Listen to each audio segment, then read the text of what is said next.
सभी प्यार से कहेंगे ओम शांति। ओम शांति। थोड़ा सा दिल से ओम शांति। ओम शांति। थोड़ा सा मुस्कुराते हुए ओम शांति। ओम शांति। सुस्वागतम सुस्वागतम सुस्वागतम आप सभी का आज के इस नुमा शाम के समय का जो कार्यक्रम है, विशेष कीर्तन का कार्यक्रम रखा है, उस कार्यक्रम में सभी का स्वागत है, सत्कार है, अभिनंदन है। जोरदार तालियां एक बार तालियां क्यों हो जाए?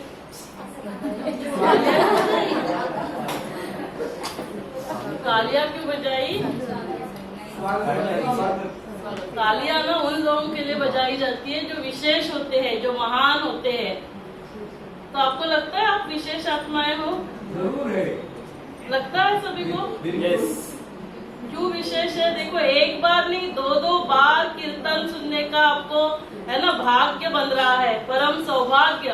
तो जोरदार तालियां अभी वो समझते हुए कि आप सभी, हम सभी विशेष आत्माएं हैं। तो जोरदार तालियां बजती है।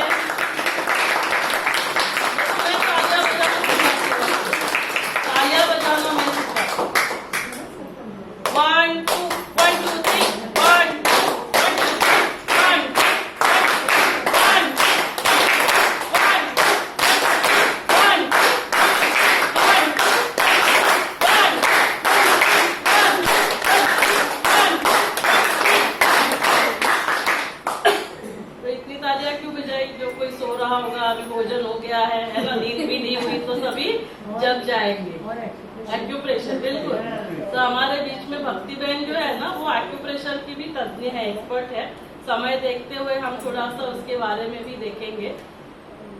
तो आज भगवान के महावाक्य थे, उसमें भगवान ने कहा कि आप सभी विशेष आत्माएं हो, कोटों में कोई में भी कोई आत्माएं हो।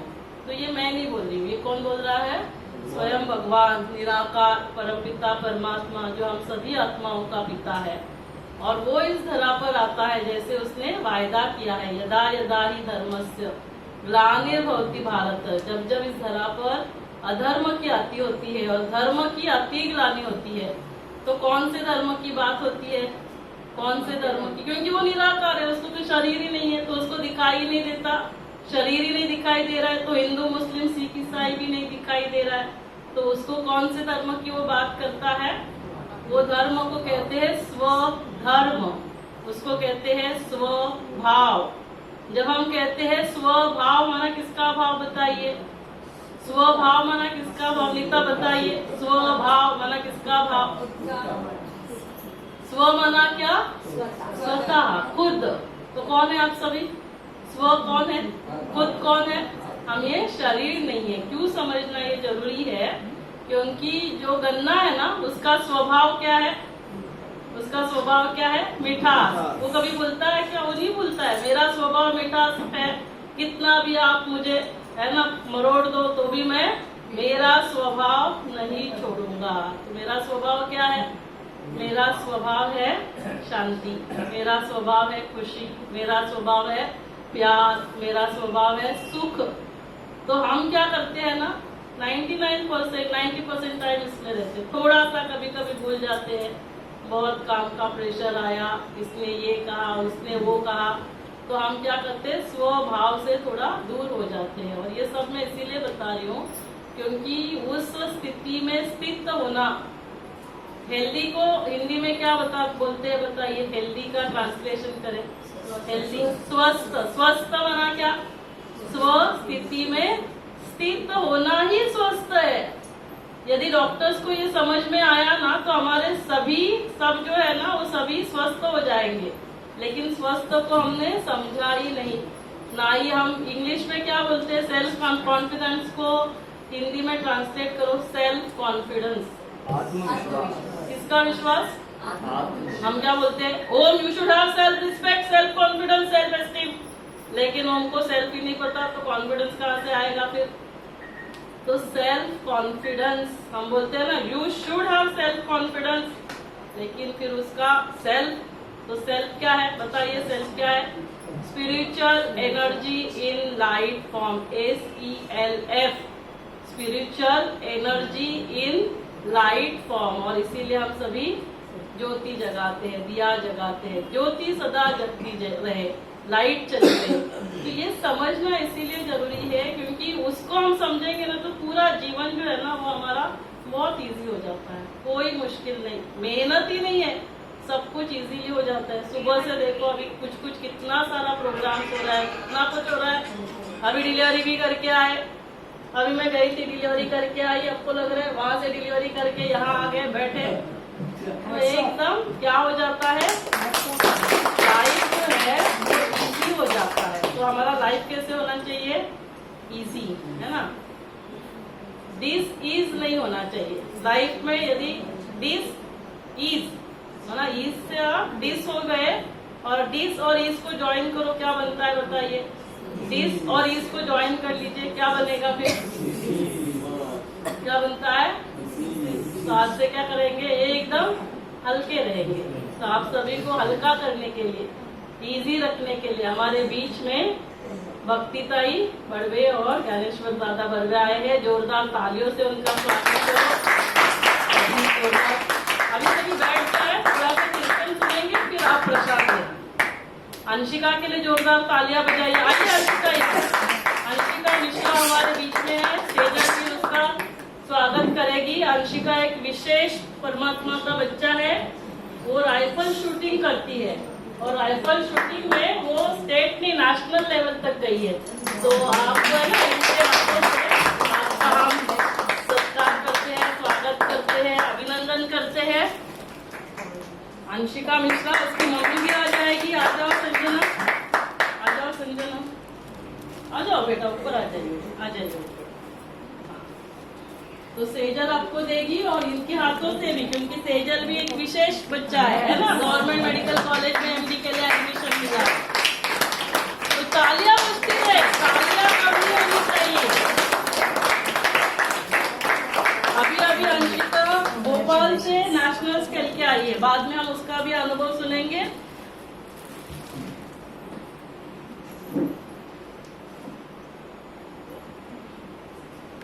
तो ये सारे भगवान के बच्चे होते हैं और भगवान उनके साथ हमेशा रहता है। तो इसीलिए कहते हैं कि जिसका साथी है भगवान, उसको क्या रोकेगा, आंधी और तूफान। तो हमें कैसे रहना है संजना, एकदम हल्का, इजी। वो सोफा पे बैठ जाओ, एकदम इजी, रिलैक्स होकर जाओ, बैठ जाओ आराम से। ये अपना मायका है, मेरा बाप का घर है, आराम से बैठ जाओ, एकदम रिलैक्स होकर।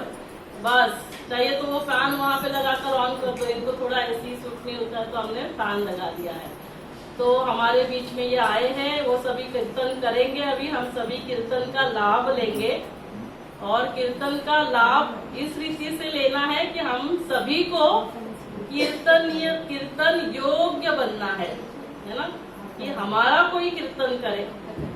हाँ, तो हम सिर्फ कीर्तन ना करें, हम कीर्तन योग्य बने, हम महिमा योग्य बने। हाँ, तो लाऊंगे। तो अभी हम ज्यादा समय नहीं लेते हुए हम उनसे कीर्तन सुनेंगे। ओम शांति।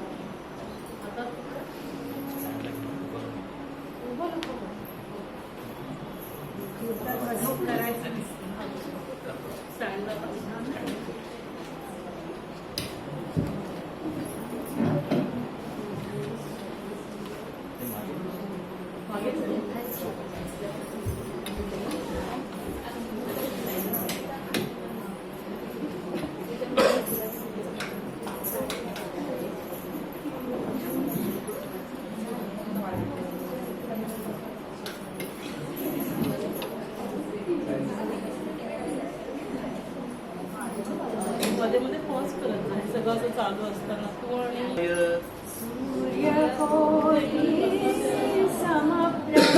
बसून घ्या थोडा वेळ। निर्विघ्नं कुरु मे देव।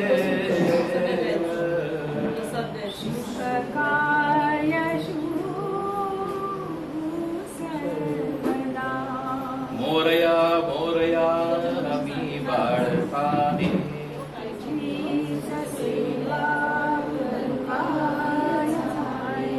अन्याय माझे कोट्यानुकोटी,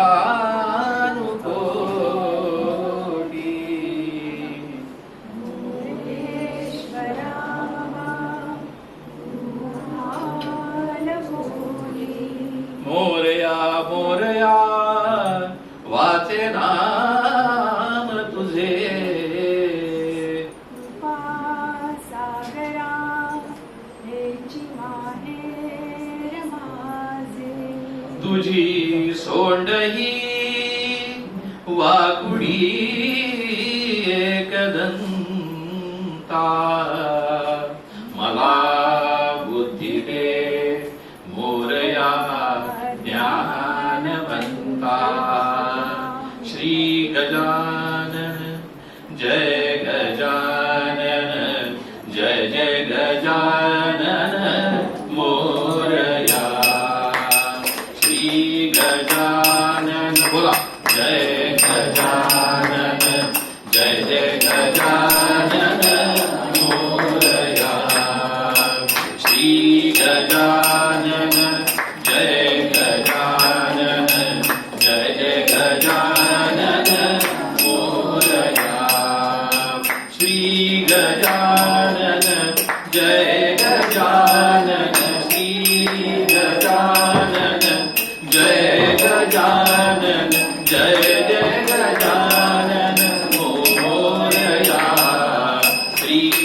गजानन जय गजानन जय जय गजानन मोरया गणपती बाप्पा मंगलमूर्ती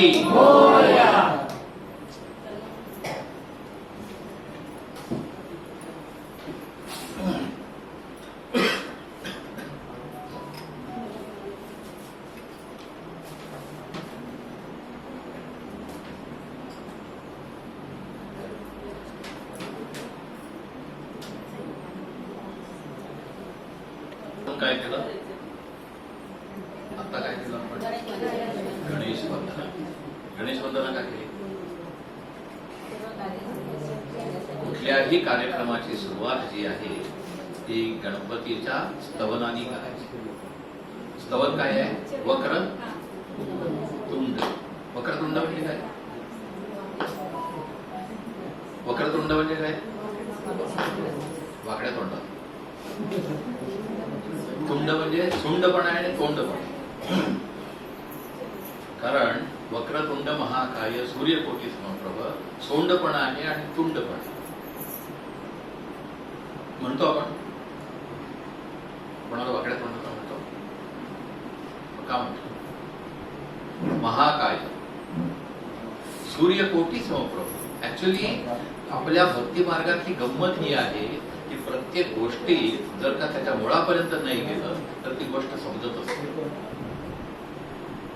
वक्रतुंड महाकाय सूर्यकोटी सम वक्रतुंड पण आहे महाकाय पण आहे पण सूर्यकोटी समप्रभ कोटी कोटी सूर्याच्या पेक्षा ज्याची प्रभा श्रेष्ठ आहे असा हा वक्रतुंड आणि म्हणून कुठल्याही कार्यक्रमाच्या सुरुवातीला गणेश स्तवन करतात आणि गणेश स्तवन जे आहे गणेशाची मूर्ती सगळ्यात गंमत म्हणजे रूप जे आहे लौकिक अर्थाने सारखं पाहायला गेलं तर एखादा पुरुष आहे तो सुंदर कसा दिसतो पोट कसं पाहिजे नाही बरोबर आहे चेस्ट चवडी डोळे मोठे बरोबर आहे तोंड सरळ इथे सगळं सुटलंय आणि तरीही तो गणपती जो आहे तो अतिशय सुंदर दिसतो जेव्हा आपण त्या गजाननाच्या समोर उभे राहतो आणि त्याला नतमस्तक होऊन नमस्कार करतो तेव्हा असं वाटतं की त्याच्यासारखा रूपवान तोच हे का याचा कधी विचार केला हा विचार जो आहे तो गणांचा गुणपती आहे गणपती जो आहे तो गुणपती आहे आणि त्यामुळे तो संदेश दिला जातो की तुम्ही बाह्य रूपावर जाऊ नका तो काळा आहे का गोरा आहे जाड्या आहे का बारीक आहे बाह्य रूपावर जाऊ नका नाहीतर मग बंद करू नका बाह्य रूपावर जाऊ नका अंतरंग बघा गुण बघा आणि म्हणून तो गुणांचा गुणपती आहे त्यामुळे बऱ्याच वेळेला आपल्या आई आहेत त्यांना राष्ट्रपती पुरस्कार कोणी दिला डॉक्टर अब्दुल कलाम आणि एखादा हिरो तुमचा आवडता हिरो कुठलाही घ्या त्या दोघांना कम्पेअर केलं तर दिसायला चांगलं कोण आहे आवडता हिरो चांगला आहे बरोबर आहे चॉकलेट हिरो असेल हँडसम असेल वगैरे वगैरे डॉक्टर अब्दुल कलामच्या कंपॅरिझननी तो हिरो नक्कीच चांगला असेल दिसायला, पण असायला डॉक्टर अब्दुल कलाम म्हटलं की डोळे नम्र होऊन जातात, मस्तक नम्र होतं. आणि हे गुण आहेत आणि हे प्रत्येकाचे गुण जो श्रेष्ठ होतात तेव्हा त्याचं बाह्य रूप जे आहे त्याचा महत्व राहत नाही. आणि म्हणून हा संदेश दिला जातो की तुमच्या बाह्य रूपाकडे न बघता आपण गुणांच्याकडे बघायचं. आणि म्हणून पहिल्यांदा सर्वप्रथम कुठल्याही कार्यक्रमाची सुरुवात जी झाली ती गणेश वंदनाने झाली. सगळं त्याचं जर का पॉड असेल पण डोळे, गणपतीची मूर्ती जेव्हा बनवतात तेव्हा संपूर्ण मूर्ती तो मूर्तिकार जो आहे तो कोणालाही देतो. शाली सोळी असतील, बॉडी असेल, रंग असेल, गोरा रंग असेल, पण डोळे काढायचे म्हटलं की डोळे आखणी करायची तर तो कलाकार जो आहे तो आखणी करतो. आणि संपूर्ण सौंदर्य जे गणपतीचं आहे ते त्याच्या डोळ्यात आहे. डोळे करुणामय आहेत, डोळे स्नेहमय आहेत आणि डोळे प्रेममय आहेत. अशा या गणेश वंदनाला, गणेशाला वंदन करून आपण या कार्यक्रमाची सुरुवात करतो. गणेशाला वंदन का करायचं? तो बुद्धिदाता आहे, एनर्जीवाला आहे. गणेश वंदन धुंदील तनू आहे, पण नाचायला लागला तर सगळ्यांना नाचवायला. आणि आपल्याकडे गणेश नाहीये पण गणेशाची पोरगी आहे. ती कशी करते? ती स्वतः पण नाचते आणि दुसऱ्याला पण नाचवते. नाचवते की नाही? नाचवते. अशी पण नाचवते, अशी पण नाचवते, अशी पण नाचवते, तशी पण नाचवते. त्यामुळे एनर्जी जी आहे ती हाय लेवल आहे. त्या रात्री 1 वाजता झोपल्या. किती वाजता झोपल्या? रात्री 1 वाजता झोपल्या, पहाटे उठल्या, अमृत वेळा केली आणि पुन्हा चालू गाडी. त्या गाडीत पेट्रोल नाहीच, बिन पेट्रोलचीच गाडी चालते. आणि त्यामुळे ती बिन पेट्रोलची गाडी चालली की ती गाडी अजून जोरात जाते. जास्त पेट्रोल भरलं की गाडी जड होते आणि गुरुप चालायला लागते. तर अशी ही आपली सर्वांची लाडकी कन्या आहे. आणि त्या कन्येची आई ती पण तशीच, ती पण सकाळपासून रात्रीपर्यंत काहीतरी करत असते. ती अशी सगळी फॅमिली जे आहे आणि सायलेंट ऑब्झर्वर जो आहे सगळ्या त्याच्या पडद्यामागचा सूत्रधार जो आहे तो कोण? गजानन. तो स्वतः कायम हसत असतो. त्याला कधी बोलताना पाहिलं नाही पण हसताना मात्र सकाळी उठल्यापासून बहुतेक ते झोपेत पण हसतच असतो. त्यामुळे अशी ही तिकडी जी आहे ती भारी आहे. आणि त्यांची 2 रत्न आहेत, 3 का 4? 3 रत्न. शिवबाबा धरून 4. तो शिवबाबा बिचारा दिसतच नाही, तो वरती बसलेला असतो. पण एक रत्न जे आहे त्याची आपण गौरव केला. आणि ती बापाच्या पेक्षा बापासारखीच आहे, ती पण तशीच असते. त्यामुळे हसणं जे आहे ते मला वाटतं बाप आणि लेकींचं सेम आहे. आणि हा जो पंढरीनाथ आहे, पंढरीनाथा जडकरी आता तो पंढरीनाथ कमरेवर हात ठेवून उभा असतो आणि काय काय चाललंय, काय काय, आणि तो सगळ्यांना साथ देतो, कोणालाही हे करत नाही. रखुमाई सगळ्याला पळत असते. पंढरीनाथ साथ देतो. त्यामुळे काय आहे, पंढरपुराचं मंदिर एके ठिकाणी आणि रखुमाईचं मंदिर एके ठिकाणी. रखुमाईचं मंदिर खाली, पंढरपुराचा विठोबा आणि ती रखुमाई मोबाईल आहे. आणि पंढरपूर विठोबा सुद्धा आहे. आणि पंढरपुराची विठोबाची आधुनिक हे आहे, तहान भूक हरपते. त्या पांडुरंगाला बघून, पंढरीनाथाला बघून तहान भूक हरपते. आणि या पंढरीनाथ तहान भूक हरपाण्यासाठी भूल देते. हा पण एक पंढरीनाथाची गंमत आहे. त्यामुळे हे सगळी फॅमिलीच भारी आहे एकदम. आणि त्यामुळे या सगळ्या फॅमिलीचं अभिनंदन करून आपण या कार्यक्रमाची सुरुवात करू.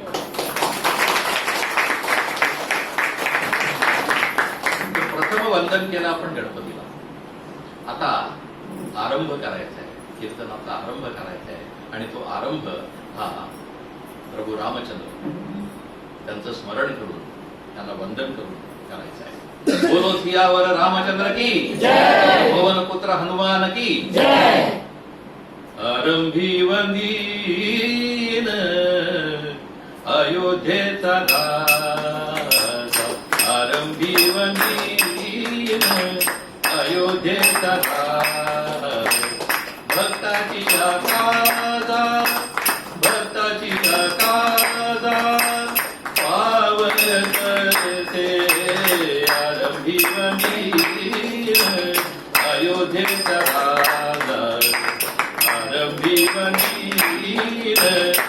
अयोध्येचा राजा पावतसे महा संकटी निर्वाणी पावतसे महा संकटी निर्वाणी राम नाम वाणी उच्चारिता आरंभी वनीर अयोध्येचा राजा आरंभी वनीर अयोध्येचा राजा उच्चारिता नाम होय पापक्षय उच्चारिता नाम नाम नाम उच्चारिता नाम उच्चारिता नाम होय पापक्षय पुण्याचा निश्चय पुण्याचा निश्चय पुण्यभूमी आरंभी वनीर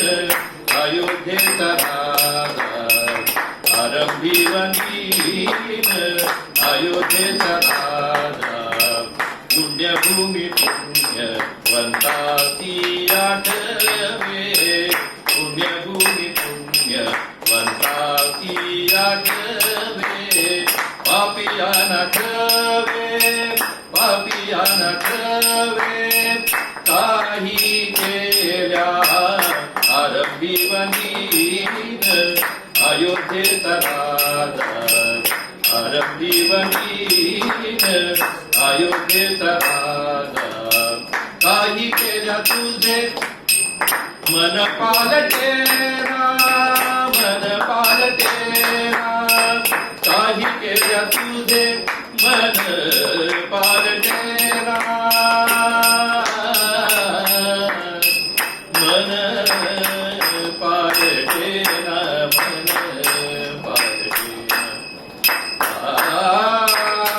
पालटेरा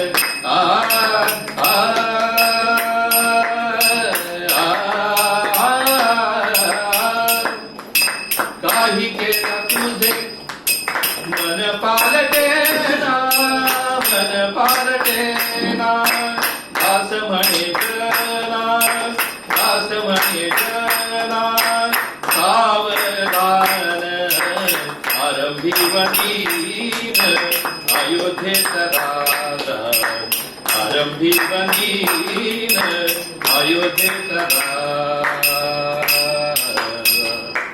बोल सियावर रामचंद्र की जय पवन सुत हनुमान की जय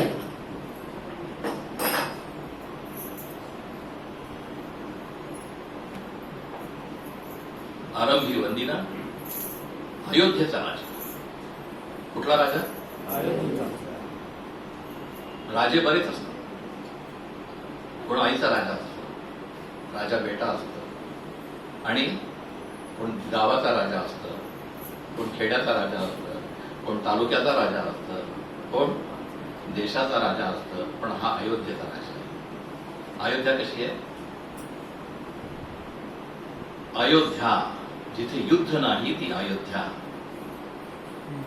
अयोध्या कुठे आपण राम मंदिराची स्थापना केली खूप प्रेमाने केली आनंदाने केली श्रद्धेने केली त्याचं कौतुक आहेच पण आध्यात्मिक रीतीनं जर का पाहायचं झालं तर अयोध्या जी आहे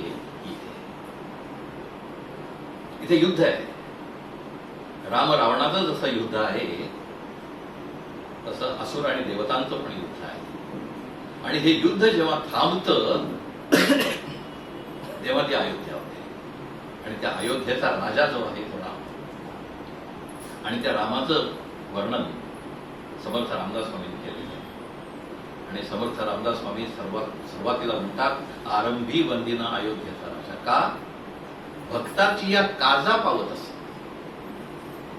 भक्ताचं जे काही मनोकामना आहे ती पावण्यासाठी ती सफल करण्यासाठी तो आहे पण मनोकामना आपण करायची काय पण मनोकामना करायची काय तेच समजत देवाकडे मागायचं देव प्रसन्न झाला माग तुला काय पाहिजे माग काय मागणार आमची सेजूताई गेली देवाकडे देवाने सांगितलं सेजू ती छान आहे बाळा तू गोड हसतेस सांग माग तुला काय पाहिजे सेजूताई म्हटली देवा मला एवढी कर. झालं एवढी. पुढे थांबते का? मारुतीचं शेपूट लांबतच चाललंय, संपतच नाही. त्यामुळे देवाकडे काय मागायचं हेच समजत नाही. गावाकडे गोष्ट सांगतात, इथे व्यसनमुक्ती आहे तरीही सांगतात. गावाकडे गोष्ट सांगतात, शेतकरी असतो बिचारा, कष्ट करत असतो, आपण कष्ट करत असतो, झाडाखाली बसलेला असतो आणि आता श्रमपरिहार म्हणून मळत असतो, काढतो, तंबाखू काढतो आणि एवढ्यात बघतो चुन्यात पाणी कमी असतं, वाळलेलं चुना आहे आणि मग डोक्यात विचार चालू असतो की आता खरंच देव भेटला तर काय मजा येईल. आणि येतो विमान चाललेलं असतं, वरती बघतो अरे शेतकरी या बिचारा खूप काम करतोय, येतो खाली देव खाली येतो आणि पितांबर, पिवळा पितांबर कैसा कणी झळझळा, गरुडावरी वैसोनी म्हणता कैवारी आला, असा कैवारी येतो गरुडावर.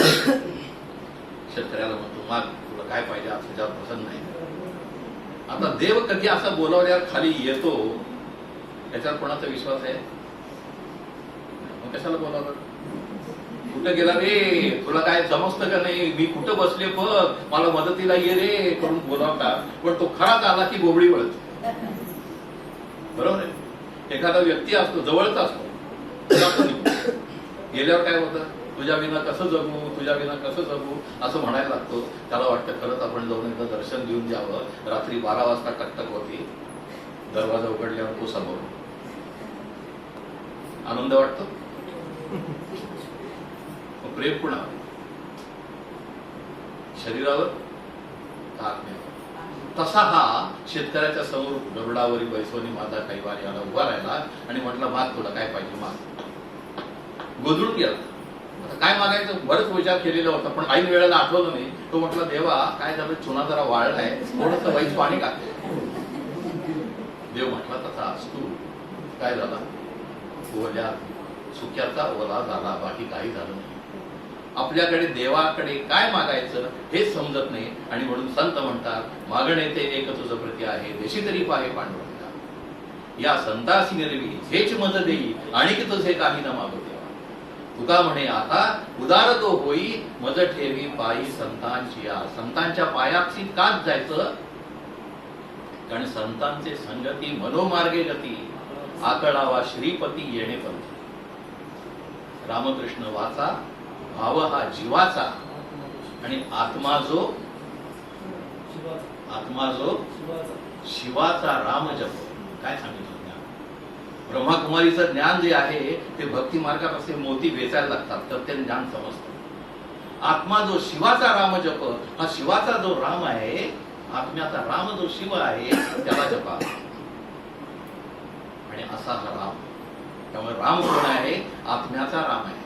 आत्मा जो शिवाचा राम जप हा राम आहे आणि त्या रामाचं जेव्हा आपण वर्णन करायला लागतो तेव्हा शब्द पुरे पडतात. असा जो आरंभी वंदिन अयोध्येचा राजा भक्ताची या कागा पावत असे महासंकटी निर्वाणी, रामनाम वाणी उच्चारित. फक्त रामनामाचं उच्चारण जरी केलं तरी तो पावतो. म्हणजे काय? राम राम म्हटलं तर राम राम कधी म्हणतात? कधी म्हणतात? राम बोलो बाई कुणाला? त्याला. तो गेला. तो जोपर्यंत तो जात नाही तोपर्यंत रामाची आठवण होत नाही. एकदा तो गेला काय म्हणायचं? राम बोलो बाई राम बोलो. तो जिवंत असताना जेव्हा जिव्हा व्यवस्थित असते त्यावेळेला रामवाणी पाहिजे, रामनाम पाहिजे. आणि ते जेव्हा येतं तेव्हा काय, वाल्या कोळीची गोष्ट तुम्हाला माहिती आहे? वाल्या कोळीची गोष्ट काय? डाकू होता, डकाईत होता, सगळी बाजू केलेली होती. पण नारद मुनी आले आणि त्यांना पकडलं. नारद मुनींना आणि सांगितलं काळ तुझ्याकडचं काय आहे. नारद मुनींनी जर का घाबरले असते आणि वीणा देऊन टाकली असती तर रामायण घडलंच नसतं. नारद मुनींनी काय केलं? सांगितलं अरे माझ्याकडे जे आहे ते मी तुला देतो, पण आतापर्यंत एवढं पाप केलेस त्याच्यातून मुक्ती कशी मिळेल? तो गेला सगळ्या बायकांच्याकडे, बायकोकडे गेला, पोरांच्याकडे गेला, सांगितलं मी पाप केलंय, माझ्यात भागीदार होणार का तुम्ही? त्यांनी सांगितलं तुमचं तुम्ही बघा, आम्हाला काय करायचं. आम्ही सांगितलं तुम्हाला पुढे दरोडे घाला. तेव्हा पश्चाताप झाला आणि मग राम राम म्हणायला सांगितलं. त्याला भारतच सगळ्यांना होता, त्यामुळे तो म्हटला मारा मारा मारा मारा. आणि मारा मारा काय म्हणायला वाटतं की काय होतं, राम राम राम. आणि राम रामेती रामेती रमे रामे मनोरमे सहस्र नाम तत्तुल्यम राम नाम वरा. असं राम नाम आणि उच्चारिता उच्चारिता नाम होय पापक्षय पुण्याचा निश्चय पुण्यभूमी. पण ती पुण्यभूमी जी आहे ती मला आठवते, पुण्यभूमी पुण्यवंतासी आठवे पापिया नाठवे काही केल्या. पुण्यभूमी फक्त पुण्यवंतांनाच आठवते, पापांना आठवत नाही. का? कारण डोळ्यात डोक्यात पाप भरलेला असतं, त्यामुळे तो राम आठवत नाही, पुण्यभूमी आठवत नाही. आणि पुण्यभूमी म्हणजे परमधाम. या आत्म्याचा जो राम जो आहे तो परमधामात स्थित आहे. आणि ते जेव्हा आठवायला लागतो तेव्हा आत्म्याचा राम आठवतो. असा हा राम, असं हे रामायण. मग या रामापासून घ्यायचं काय, रामापासून काय घ्यायचं हे जोपर्यंत समजत नाही तोपर्यंत आपण रामायण वाचत राहतो. रामायण वाचायला हवं. आम्ही मॉरिशसला गेलो होतो आणि तिथे मंदिरं तिथे आहेत, अशी हनुमान मंदिर वगैरे आहे तसं तिथे आहे. ते मॉरिशसला रामायण मंडळी आणि ते रामायणाचा पाठ पडतात. आणि आम्ही गेल्यावर आमची बहीण जी होती प्रमा कुमारी, ती गेली. तिला सांगितलं की ज्ञानेश्वर महाराज आणि भक्तीताई भारतातनं आलेत आणि तिथं कीर्तन करणार आहेत. त्यांनी सांगितलं आम्हाला कीर्तन ऐकायला वेळ नाही, आमच्याकडे रामायणाचा पाठ असतो. तरी आग्रह केल्यावर त्यांनी सांगितलं अर्धा तास देतो आम्ही, जास्त देणार. ठीक आहे, अर्धा तास. आणि बहीण आली, दुसऱ्या दिवशी जायचं, पण राईड अचानक काम निघालं, ऑपरेशन निघालं. काय करणार, इलाज नाही. 10 मिनिटं उशीर झाला. 30 मिनिटाच्या ऐवजी 10 मिनिटं उशीर झाला. ते म्हटले 30 मिनिटाची 10 मिनिटं गेली, तुम्हाला फक्त 20च मिनिटं आहे. त्या 20 मिनिटात काय बोलायचं ते बोला. भक्ती आणि 10 मिनिटं मला, 10 मिनिटं भक्ती, हरकत नाही. 10 मिनिटं तर 10 मिनिटं. आमचं बोलणं झालं, त्याच्यानंतर तिथले जी लोक होती ते म्हटले वी आर व्हेरी सॉरी, आम्ही तुम्हाला वेळ देऊ शकलो नाही. आता आम्ही असं करतो, आम्हीच बस करून तुमच्या सेंटरवर 60 लोक बस करून सेंटरवर आले. ब्रह्मा भोजन झालं आणि 2.5 तास त्याने आमच्या सेंटर. त्याच्यानंतर हे रामायण झाल्यानंतर त्यांनी सांगितलं इथं दूरदर्शन जसं आहे तसं मॉरिशस ब्रॉडकास्टिंग कॉर्पोरेशन MBC तिथे आमच्या टीव्हीवर या आमच्या दोघांचा इंटरव्ह्यू झाला.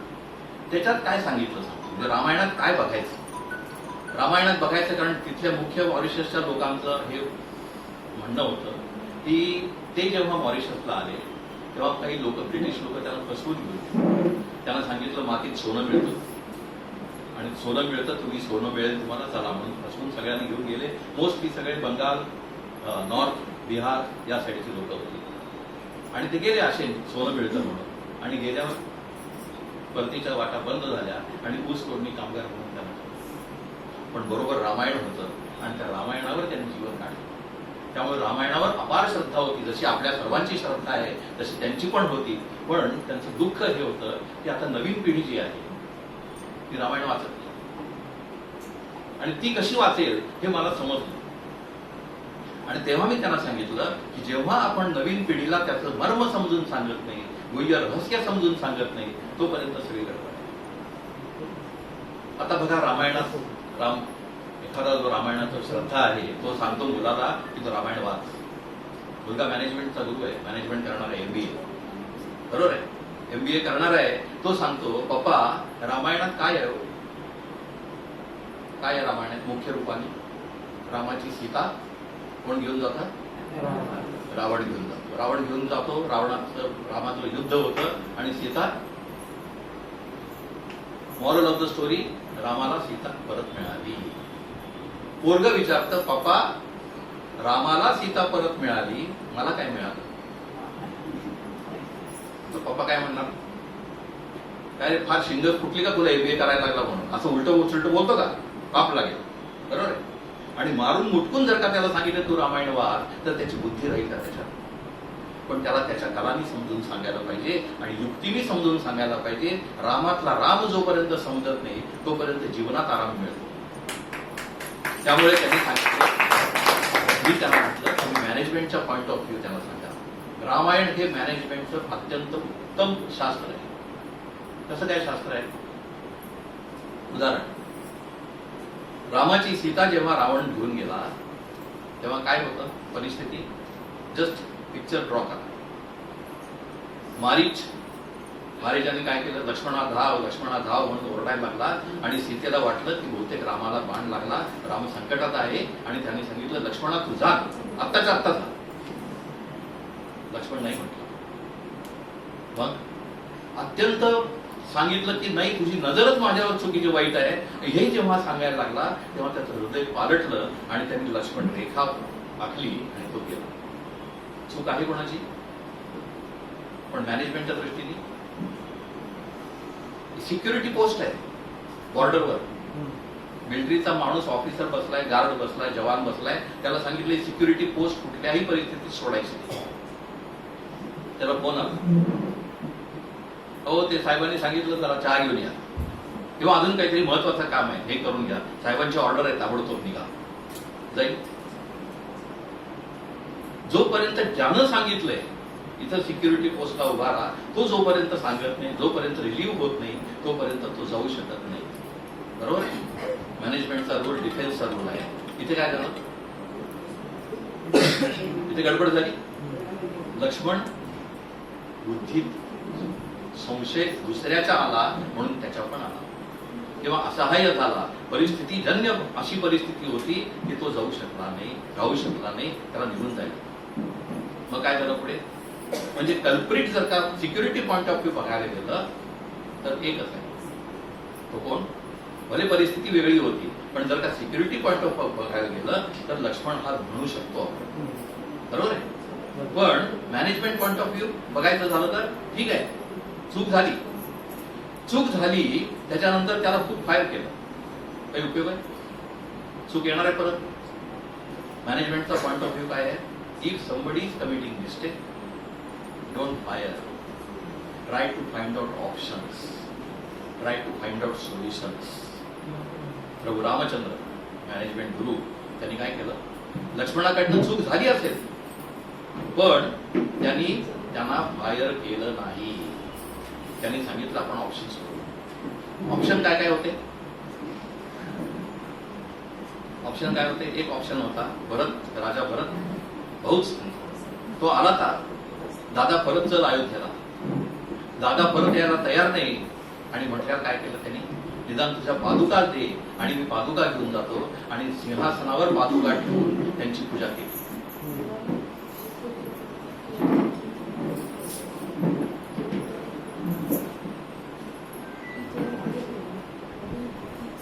मागे खुर्च्या लावूनच ठेवा मला, म्हणजे जास्त चांगलं होईल.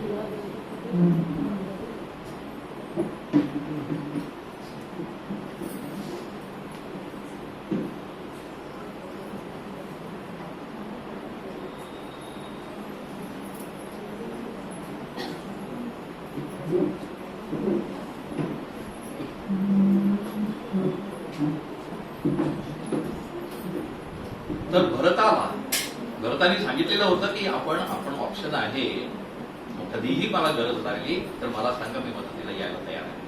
मग काय ऑप्शन होता? आम्ही सांगायचो, शेवटी कीर्तनात विनोद पण पाहिजे.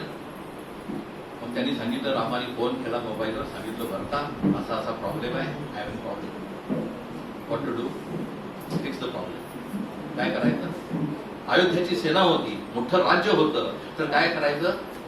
सर्जिकल स्ट्राईक कर आणि सीतेला घे आणि परत ये. फिनिश्ड. रामायण ओव्हर. पण मॅनेजमेंट मध्ये चालते. मॅनेजमेंट मध्ये दुसरं जर का सोल्युशन असेल, दुसरा जर का गुण असेल तर तो आहे की you have to find out the options but with the available resources.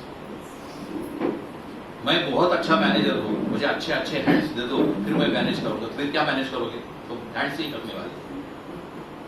तर मॅनेजमेंट जी आहे, जे माझ्याकडे आहे त्याच्यातनं मी मॅनेज करायचे, त्यालाच मॅनेज म्हणतात. म्हणून manager who is able to manage the thing, he is called as manager. मग मॅनेजरचं काम काय? त्याच्याकडे ऑप्शन होते. एक पहिला ऑप्शन होतं, त्यांनी घेतला नाही कारण तो दूर होता, अवेलेबल रिसोर्सेस नव्हते. अवेलेबल रिसोर्सेस कुठले होते, तर माकडं होते. आता ती माकडं जी होती, त्या माकडातले गुण घेऊन त्यांना मोटिवेट करून त्यांच्यातली शक्ती जागृत केली. मनोजवम मारुततुल्य वेगम जितेंद्रियम बुद्धिमतां वरिष्ठम वातात्मजं वानरयूथ मुख्यम श्रीरामदूतं शरणं प्रपद्ये. जागृत केली. आणि म्हणून गंमत अशी आहे की हनुमान, सुग्रीव, जांबुवंत असे एक से एक महारथी होते तिथे, पण हनुमान जो होता, हनुमान तो सेनापती होता. सेनापती अंगद होता, ऍडवायझर जांबुवंत, राजा सुग्रीव होता. हनुमान पण होता. ही वॉज ऑर्डिनरी जवान. बरोबर आहे. पण मंदिरात अंगदाचं मंदिर आहे, जांबुवंताचं मंदिर आहे, सुग्रीवाचं मंदिर आहे. अगदीच असलं तर एका दुःखा कुठेतरी असू शकेल, मला माहित नाही. पण हनुमानाची मंदिर, 12 हनुमानाची स्थापना केली समर्थ रामदास स्वामींनी, आणि हनुमानाची मंदिरं आहेत. जो साधा जवान होता त्याची मंदिरं झाली, जो सेनापती होता त्याची नाही झाली. What you are that is not important, what you do that is more important. तुम्ही कसे आहात, कुठल्या पोस्टला आहात याला महत्व नाहीये, तुम्ही काय करता याला महत्व आहे.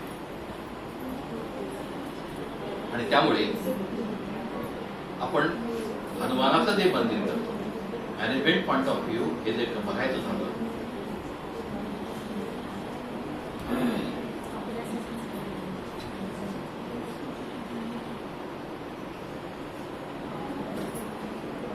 रुकावट के लिए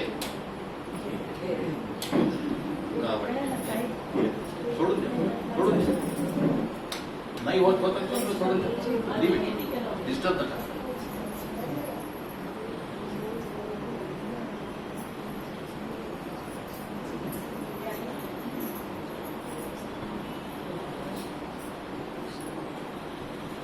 असे हा मॅनेजमेंट काय झाली.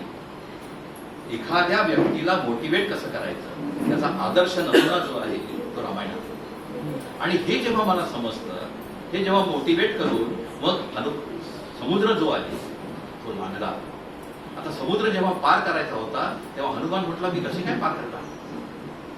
जांबुवंतांनी सांगितलं, तुझ्या अंगात शक्ती आहे, तू करू शकतोस. आणि जागृत तो जो राम आहे, आत्म्याचा तो राम आहे, परमपिता शिव परमात्मा, तो आपण पण बंदर बुद्धी झालेलो आहोत. मन याच्यावरनं त्याच्यावर याच्यावरनं त्याच्यावर उडत राहतं, उड्या मारत राहतं आणि जे दिसेल ते उचलायचा प्रयत्न करत असतो. पण तो जेव्हा रामाचा स्पर्श होतो, आत्म्याचा राम जो आहे, आत्मा राम, त्याचा स्पर्श होतो, तेव्हा हाच जो बंदर बुद्धी आहे ती मारुती बुद्धी, आणि तो मारुती, तो हनुमान. आणि समान जागृत जेव्हा होतो तेव्हा बघा गंमत कशी आहे. त्या रामायणातला प्रसंग असा आहे की हनुमानाला बंदी करून घेऊन जातो. रावण उच्चासनावर बसलेला असतो आणि हनुमान खाली उभा असतो आणि रावण असा वरून बघत असतो. हनुमान म्हणतो, मी राजदूत आहे, मला माझा सन्मान ठेवायला पाहिजे, माझा सन्मान करायला पाहिजे. म्हटल्यावर तो म्हणतो, तुझा सन्मान इथेच आहे, तू इथेच थांब. ऐकतो का? काय करतो, शेपटी जी आहे ती वाढवतो आणि त्याचं वेटोळं करतो आणि संपूर्ण वेटोळं करून इतकं उंच करतो की सिंहासनाच्या वरती त्याची लेवल होते आणि त्याच्यावर भगवान बसतो. आता बोल काय झालं. आता कल्पना करा, हे वाल्मिकी ऋषींनी किती सुंदर रीतीनं वर्णन केलंय त्याचं. आणि त्यांनी जर का सांगितलं असतं की तुमचा समान जो आहे तो जागृत करा, हे करा, तर ते म्हणत असतील काय सांगतात कोण असतं. पण गोष्टी रूपाने सांगितलं की ते लक्षात राहतं. पण त्याचं मॉरल जे आहे ते आहे, रावण हे आहे ते संकट आहे. रावण जे आहे ते प्रॉब्लेम आहे. तो प्रॉब्लेम उच्चासनावर आहे, तो उंच आहे, मी छोटा आहे. पण त्या आत्मारामांनी मला समान केलाय. माझं मन जे आहे ते एवढं मोठं करायला सांगितलं की त्याचं वेटोळं करून करून माझ्याचकडे येते. पाहिजे तेव्हा छोटं, पाहिजे तेव्हा मोठं. आणि ते वेटोळं करून जेव्हा त्याच्यापेक्षा वरती जातो, ये मत कहो खुदा से मेरी मुश्किलें बड़ी है, इन मुश्किलों से कह दो मेरा खुदा बड़ा है, अरे तुम क्या जानो मेरा खुदा तो उससे बडा आहे. ही जी वर्णनं आहेत ही फक्त ऐकायची नाही, फक्त पोथीत वाचायची नाही, तर आपण ते आचरणात आणायचं तर ते रामायण समजायचं. रामायणातलं जे कांड आहे ते जेव्हा सुंदर रूपाने आपण ऐकतो तेव्हा ते सुंदर कांड होतं. बरीच कांड आहेत, पण ते कांडात आपण म्हणतो यांचं बरंच कांड केलेलं आहे. आपण शब्द प्रयोग कुठेही कसेही वापरतो, पण हे जे कांड आहे ते कांड जेव्हा आपण जाणायचा प्रयत्न करतो तेव्हा तो राम समजायला लागतो, आणि जेव्हा राम समजायला लागतो तेव्हा हा आत्मा राम समजायला लागतो, आणि तो जेव्हा समजतो तेव्हा सगळं सुखरूप. आणि हे करण्यासाठीच आम्ही इथे रामायणाचा पाठ पडणं चांगलं आहे. काहीच न करण्यापेक्षा रामायण पाठ पडणं हे चांगलं आहे, काहीच न करण्यापेक्षा भजन करणं हे चांगलं आहे, पण त्याच्याही पलीकडे जाऊन आपण काहीतरी त्याच्यातून सुचवायला पाहिजे, काहीतरी शिकायला पाहिजे. सायंटिस्ट काय केलं, ऍपल कुठं पडलं, झाडावरून खाली पडलं, बरोबर आहे. त्याच्या आधी पडत होतं का, पडत होतं ना. एवढी ऍपल पडली, कोणाच्या डोकं पेटलं का, डोक्यात ट्यूब पेटली की ऍपल खालीच का पडलं, वरती का नाही गेलं. आणि तो गुरुत्वाकर्षणाचा शोध लागला. गुरुत्वाकर्षण होतच, पण तो शोध लागला तसा परमात्मा आहेच, परमधामात आहे, पण तो जेव्हा खाली येतो पण त्याचं आकर्षण पाहिजे. हे जे आकर्षण, गुरुत्वाकर्षण नॅचरली खाली पडतं, पण माझं जोपर्यंत आकर्षण त्या परमात्म्या रूपाने नाहीये तोपर्यंत परमात्मा मला जागृत नाही करत. आणि म्हणून आपल्याकडे म्हण आहे, डोक्यात प्रकाश, काय डोक्यात प्रकाश पडला का म्हणतं का, आता डोक्यात प्रकाश पडला म्हणजे काय, ट्यूबलाईट लागली इथे. वाक्प्रचार एवढे छान आहेत, पण आपण त्याच्या पाठीमागचा अर्थच समजून घेत नाही. हा डोक्यात प्रकाश पडला म्हणजे हा आत्म्यारूपी बल्ब आहे, तो फ्यूज झालेला होता, त्याला जरा हलवला. पूर्वीचे बल्ब होते ना तारांचे, ते गेले तर असे थोडेसे हलवायचे आणि त्याला चिकटली तार की लावायची, ती पुन्हा तो पेटायला. तशी ही तार थोडीशी लूज झालेली होती, त्याला जरा परमात्म्याने हलवलं, लावला, इथे पेटली. तर हा दिवा पेटलेला आहे, आणि म्हणून दिवा लावला. आज सकाळी काय सांगितलं, दिवा लावला देवापाशी उजेड पडला. फार उजेड पाडला तो. हा उजेड जोपर्यंत हा दिवा पेटत नाही, इथं देवाची जागृती होत नाही. ही तुळस म्हणजे पवित्र आहे, आणि हे पवित्र मन जे आहे पवित्र होतं, आणि इथे तुळशी वृंदावन जे आहे वृंदावन आहे, आणि या वृंदावनात तुळशी आहे, आणि वृंदावनातल्या तुळशीला तो गोपाल कृष्ण जो आहे तो प्रेम करतो. ही वृंदावनातली तुळस. आणि त्याच्या समोर जेव्हा प्रकाश पडतो तेव्हा समजतं, दिवा लावला देवापाशी, उजेड पडला विष्णूपाशी का तुळशीपाशी, माझा नमस्कार सर्व देवांपाशी. सर्व देव आहेत, सर्व देव नमस्कारम केशवम प्रतिगच्छति. देव अनेक आहेत, पण कुठले देव आहेत हे आपल्याला समजत नाही. देव पहावया गेलो, देव होऊनिया ठेव. देव बघायला गेल्यावर देवासारखं व्हायचंय आपल्याला. किती वाजता बंद करायचे आपण, 6:30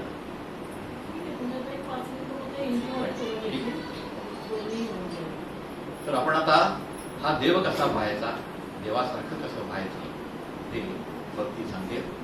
पर्यंत आता मी विश्रांती घेतो आणि तुमची रजा घेतो, आणि संपूर्ण शांतपणे आपण सर्व ऐकलं, आणि आजचा हा कार्यक्रम सफल रीतीनं संपूर्ण केला. आपल्या सेवेसाठी सर्वांनी शुभेच्छा दिल्या, आशीर्वाद दिल्या, त्यामुळे खूप खूप धन्यवाद. थँक्यू. ओम शांती. कायेन वाचा मनसेंद्रियेर्वा बुद्ध्यात्मना वा प्रकृती स्वभावा करोमि यत् सकलं तस्मै नारायणायेति समर्पयामि. पुंडलीकवरदा हरि विठ्ठल श्री ज्ञानदेव तुकाराम पंढरीनाथ महाराज की जय. ओम शांती.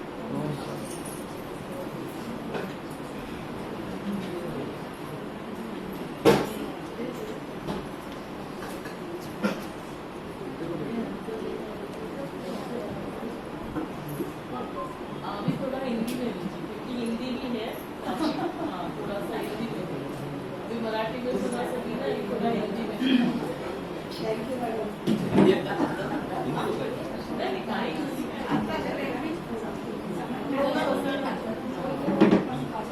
ओम शांति। सबका तो आवाज आया ही नहीं, इसीलिए बहुत प्यार से बोलेंगे ओम शांति। मुस्कुरा के बोलेंगे ओम शांति। Thank you. तो आप सब बहुत प्यार से कीर्तन सुन रहे हैं। कीर्तन सुनने से क्या बनते हैं? कीर्तिमान, नहीं बनते हैं ना सब कीर्तिमान? तो सबकी कीर्ति बहुत ऊंची होने वाली है। लेकिन आप सब कहाँ कीर्तन सुन रहे हो? कहाँ सुन रहे हो? इधर ही सुन रहे हैं। इधर माना कहाँ? इधर आप सब कहाँ कीर्तन सुन रहे हो? कोई भी बता सकता है? हॉस्पिटल में। बाप रे, हॉस्पिटल में आज तक किसी ने भी कीर्तन नहीं सुनाया। आप तो बहुत वंडरफुल हो। और थोड़ा आजू बाजू देखो ना, आप कहाँ कीर्तन सुन रहे हो? थोड़ा आजू बाजू देखो, कहाँ कीर्तन सुन रहे हो? पता है आपको? नहीं, और थोड़ा समझो किसी को बाबा मालूम नहीं है, नए नए हैं, तो और थोड़ा पीछे देखा आपने क्या है? तो आप सब स्वर्ग में कीर्तन सुन रहे हो। वंडरफुल। स्वर्ग कैसा होता है? स्वर्ग कैसा होता है? एक मिनट प्यार से और एकदम थोड़ा कीर्तन में ना थोड़ा एकदम सीरियस नहीं होते, हंसी मजाक होता है। गांव में क्यों ये पहले कीर्तन और भजन की परंपरा चली? ताकि उस समय एंटरटेनमेंट नहीं थी कोई। वो समय की बात है जब कलयुग की शुरुआत हुई थी। ये सब मीडिया नहीं था, हाथ में वो छोटा ये भी नहीं था एंटरटेनमेंट के लिए। उस समय कीर्तन शुरू हुआ तो थोड़ा हंसी में। आप सब कहाँ कीर्तन सुन रहे हैं? तो किसी ने बताया स्वर्ग में। किसने बताया? बहुत अच्छी बात है, इन्होंने बताया। अच्छा, बहुत अच्छी बात है, स्वर्ग में भी भला कोई कीर्तन सुनता है। तो इसका मतलब स्वर्ग कैसी जगह है? स्वर्ग अगर किसी के घर में सब कुछ है, माना हेल्थ है, वेल्थ है, हैप्पीनेस है, तो कहेंगे अरे इनके घर में तो जैसे स्वर्ग लगा हुआ है। राइट? सही बात है? ओके। और अगर आप किसी को सुबह सुबह बोलेंगे चलिए मैं आपको स्वर्गवासी बनाने के लिए आया हूँ, तो गए काम से। राइट ना? अभी तो आपने कहा कि क्या बात है, इनके घर में स्वर्ग है, अरे बच्चे इतने अच्छे हैं, बहुत होशियार है, सब कुछ है, धन है, सब एक दूसरे के साथ बड़े ही प्यार से इनका रिश्ता है, जैसे कि घर में स्वर्ग लगा हुआ है, बोलेंगे। लेकिन सुबह सुबह अगर कोई कहे चलिए मैं आपको स्वर्गवासी बनाने के लिए आया हूँ, राजयोग पढ़ने के लिए आइए, अरे आपको दूसरा कोई मिला नहीं क्या? कैसे सुबह सुबह बातें कर रहे हो? अभी मुझे ये बताइए, हमें भी 28 साल पहले सचमुच ही स्वर्ग क्या है वो पता चला। वैसे दादी माँ से बहुत सारी बातें सुनी थी, स्वर्ग के बारे में भी बातें सुनी थी। और उस समय तो ना इतना सब टीवी वगैरह नहीं था, तो रोज सोते समय एक दादी माँ से कहानी सुन के ही हम सोते थे। तो स्वर्ग में आप सब, अभी थोड़ा सा मैं आपको भी शामिल करती हूँ। स्वर्ग में जो हमारी एक इमेजिनेशन पावर है, उस हिसाब से स्वर्ग में क्या क्या है। तो हमने जो सुना था, आपका भी बहुत सारा होगा, बाद में जवाब देना एक्स्ट्रा है। तो मैंने जो सुना था कि स्वर्ग बहुत एक सुंदर जगह है, ऊपर है, मैंने सुना था।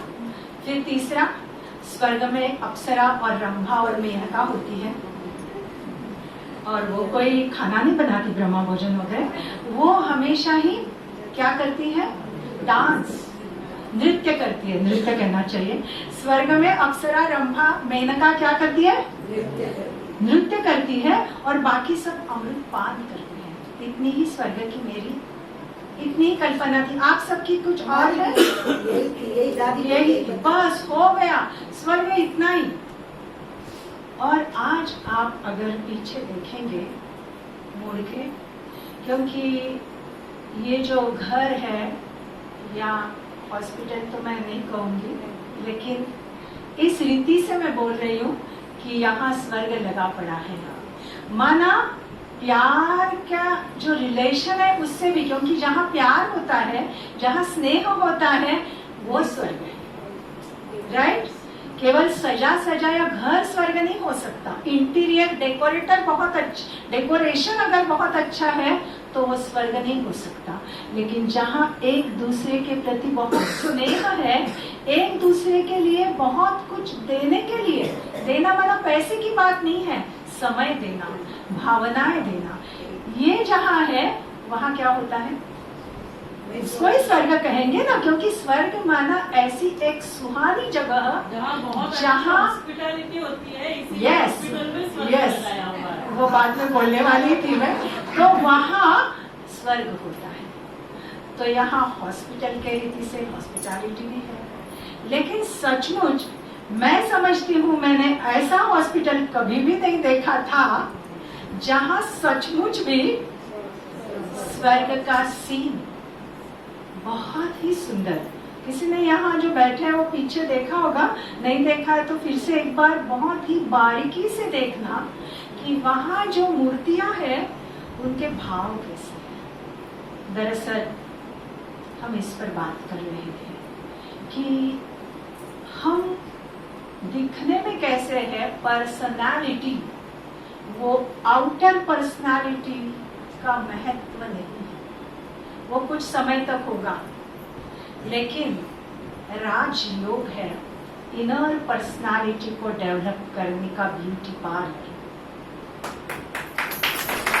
इनर पर्सनालिटी मालूम है आपको? इनर पर्सनालिटी माना जिनका मन बहुत सुंदर है, खुश है, खुश मिजाज जो है, और वो खुशी की वाइब्रेशंस भी सबको देते हैं, उसको कहा जाता है आंतरिक सुंदरता, इनर पर्सनालिटी।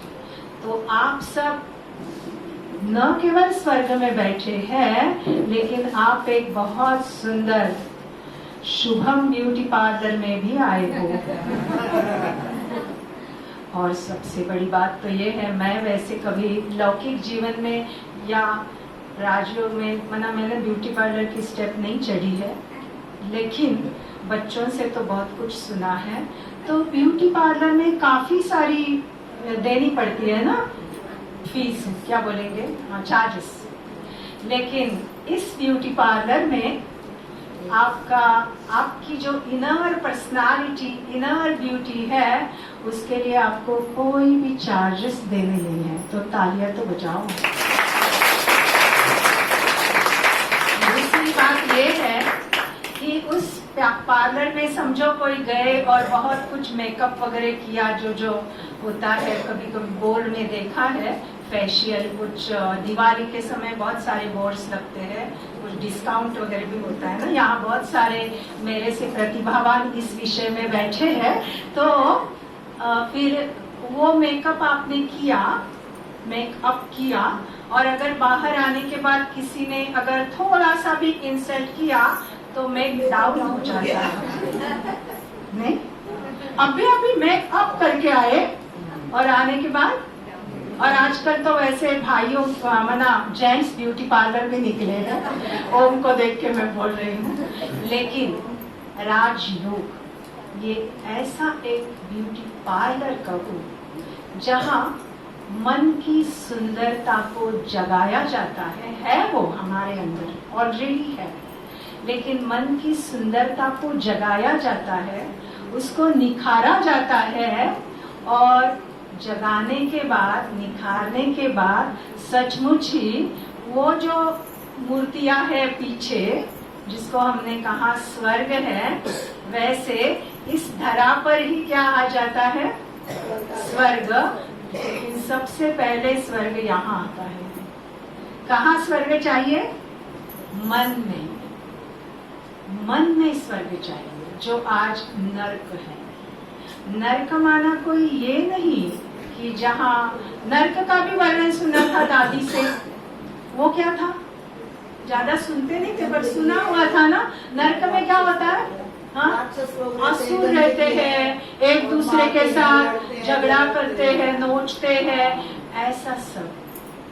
तो ये यहाँ चलता है मन और बुद्धि, ये जो दोनों हमारी सूक्ष्म शक्तियां हैं, यहाँ वो चलता है। बाहर की बात नहीं है, रात्रंदिन आम्हा युद्धाचा प्रसंग, अंतर्बाह्य जग आणि मन संत तुकाराम महाराजांचा अभंग आहे.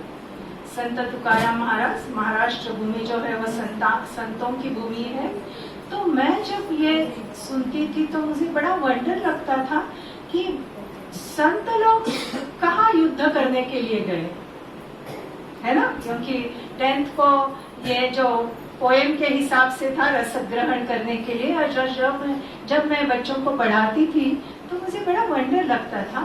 लेकिन राजयोग का ज्ञान लेने के बाद मुझे पता चला कि ये जो संत है, ये जो सारे हमारे महाराष्ट्र देश की जो धरोहर है, इन संतों ने सचमुच ही बहुत सुंदर वर्णन किया है, जो उन्होंने खुद पहले अनुभव किया और फिर वो अनुभव हमारे सामने रखा कि यहाँ रात्रन दिन माना रात और दिन 24/7 यहाँ मन और बुद्धि का क्या शुरू है, सतत युद्ध है.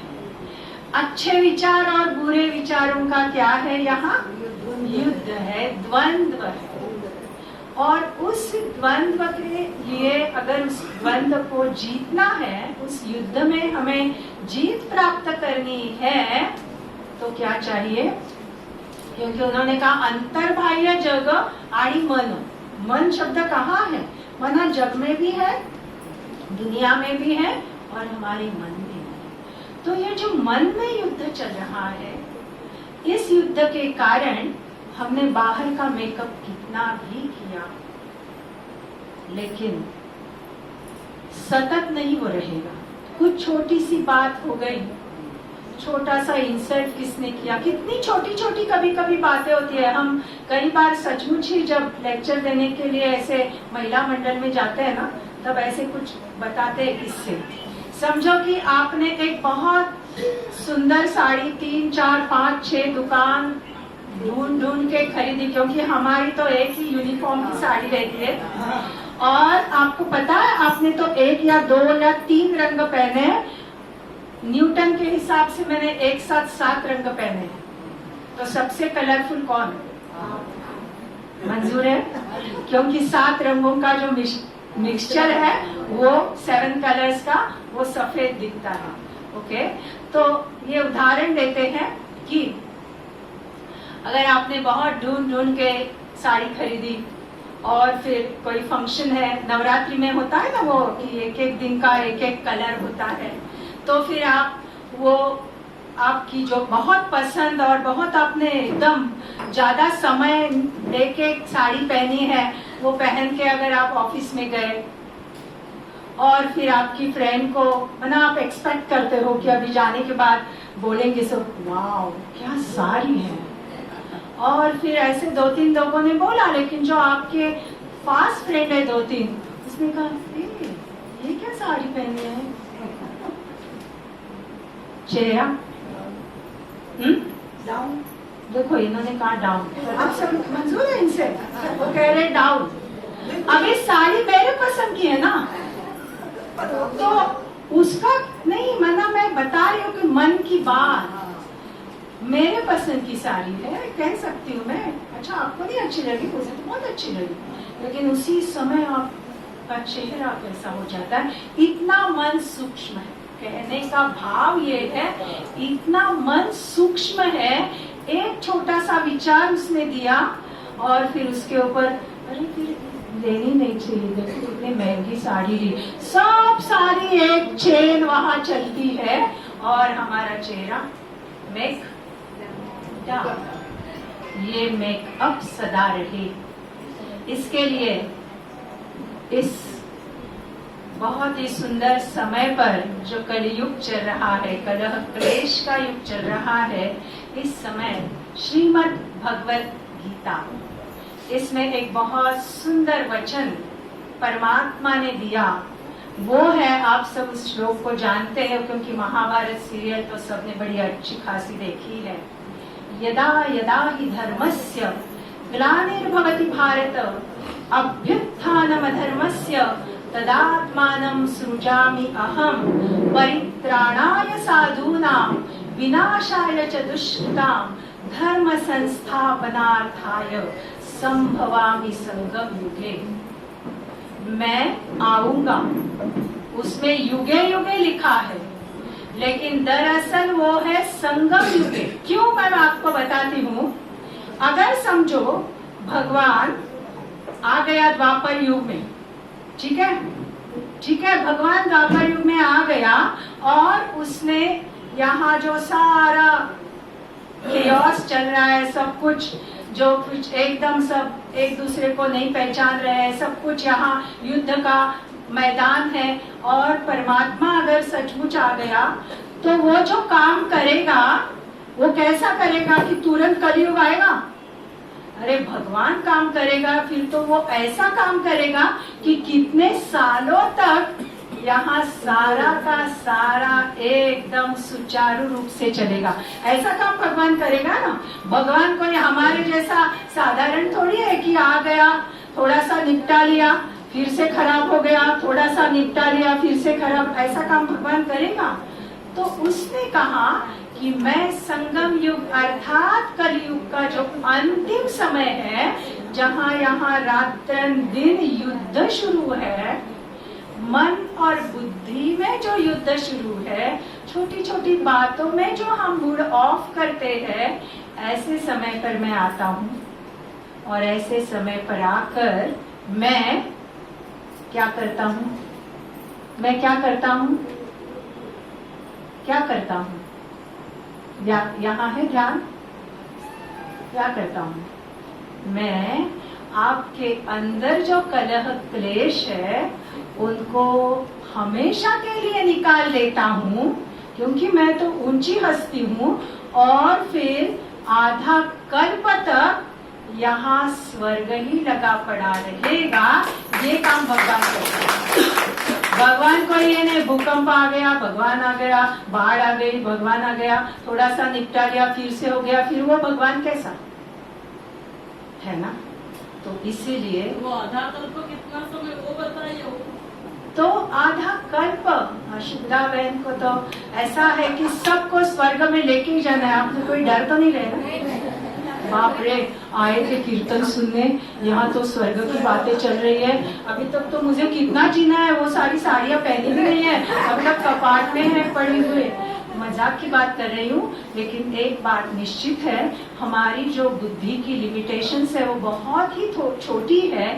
दरअसल स्वर्ग का जो एक बहुत सुंदर परिभाषा जो दी है, स्वर्ग की परिभाषा डेफिनेशन ये है कि स्वर्ग माना ऐसी जगह जहाँ एक भी मनुष्य आत्मा तो क्या, लेकिन प्रकृति के पांचों तत्व भी सचमुच ही बहुत सुंदर सात्विक सतो प्रधान होंगे, जहाँ के पशु पंछी भी इतने सुंदर होंगे कि उनको देखने के बाद भी बहुत अच्छा लगेगा। वो है स्वर्ग की डेफिनेशन। स्वर्ग माना कुछ समय के लिए बहुत पैसे है किसी के पास, या बहुत अच्छे घूम के आए, या कश्मीर जो है वो नंदनवन है, वो वाला नहीं। क्यों मैं आपको बताती हूँ, बहुत प्यार से सुनिए। देखो, अगर कोई के घर में बहुत बड़ा फंक्शन है और उसके नेबर में बहुत बड़ा फंक्शन है, कोई सेलिब्रेशन है, और उसके नेबर में कोई है जो बहुत बीमार है, तो वो सेलिब्रेशन आगे करेगा ना, पोस्टपोन करेगा ना, या जाने दो ना, मैं तो करूं, मेरा नेबर, ऐसे करेंगे हम? आज इस कलयुग में भी हमारा ये कभी भी विचार नहीं चलेगा। हम करेंगे कि कोई बात नहीं, सेलिब्रेशन को थोड़ा पोस्टपोन करते हैं, वो थोड़े अच्छे होने दो। क्योंकि उनके घर के वाइब्रेशंस कैसे हैं? उनके घर के वाइब्रेशंस में थोड़ी निगेटिविटी है, थोड़ा दुख है, थोड़ी मना दर्द है। तो क्यों मैं आज सेलिब्रेशन करूं? तो हम उस दिन का सेलिब्रेशन आगे पोस्टपोन करेंगे। ये आज भी कलयुग के अंत में अगर हमारे अंदर इतनी सहृदयता है, इतना आज हमारे मन में वो भाव है, तो मुझे बताओ, सचमुच जब ये समय था, माना आज से 5000 साल पहले, जब इसी सृष्टि पर सचमुच ही नंदन वन था, हर एक मनुष्य आत्मा तो क्या, लेकिन पृथ्वी जल अग्नि वायु आकाश पांचों तत्व जो है वो बहुत सुखदाई थे। पशु पंछी जो है वो भी गंध नहीं करते थे, वो भी बहुत सुंदर संगीत गाते थे। जैसे मोर को आपने देखा है, मयूर को, जब वो बहुत सुंदर खुश होके जब अपने सारे फीदर्स को पूरा ये करता है, ऐसा लगता है आज भी।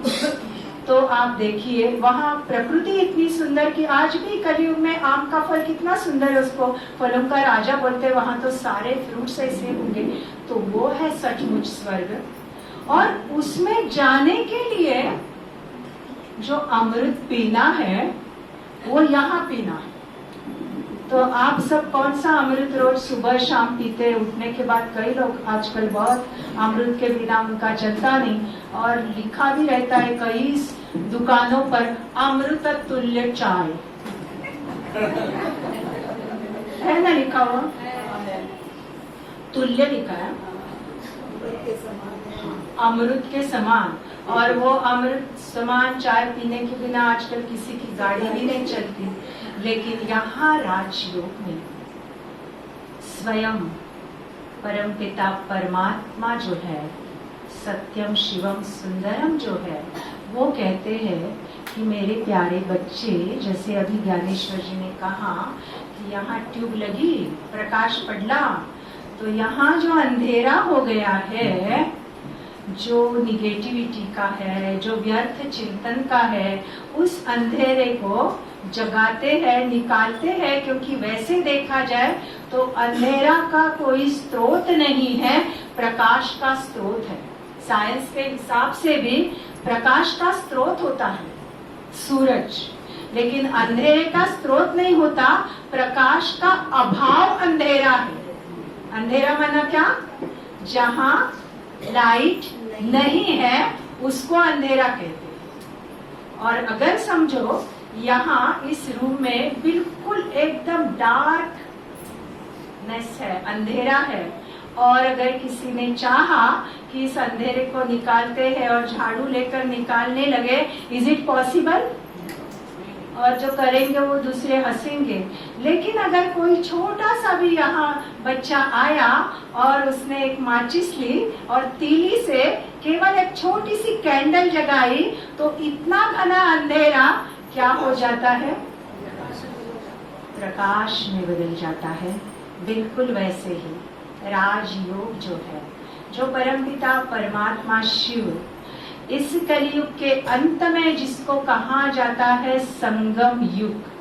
संगम इसीलिए कहा कि कलयुग का अंत और सतयुग की आदि, उसके बीच का समय, जिसको हम भक्ति मार्ग में पुरुषोत्तम मास कहते हैं। और आप सबको मालूम है कि हम तो खास पुरुषोत्तम मास का भी एक कीर्तन करते हैं। तो उस पुरुषोत्तम मास में काफी सारा लोक अधिक मास म्हणतात मराठीमध्ये, धोंड्याचा मास म्हणतात गावाला, आणि मलमास म्हणतात संस्कृत मध्ये।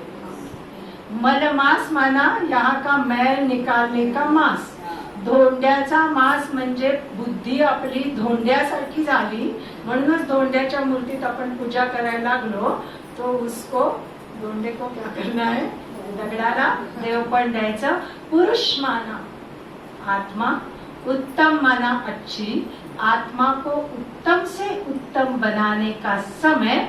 इसीलिए ये समय पर परमात्मा आते हैं और बोलते हैं मैं भी आपको रोज अमृत पिलाऊंगा, और वो फ्री है बिल्कुल। और ये अमृत है राजयोग ज्ञान का अमृत, और उस अमृत पान से ही आपका घर घर स्वर्ग बनेगा। देखो ना, हमने आज सुबह ही सत्यनारायण की पूजा की और फिर से लक्ष्मी नारायण की बात भी बताई।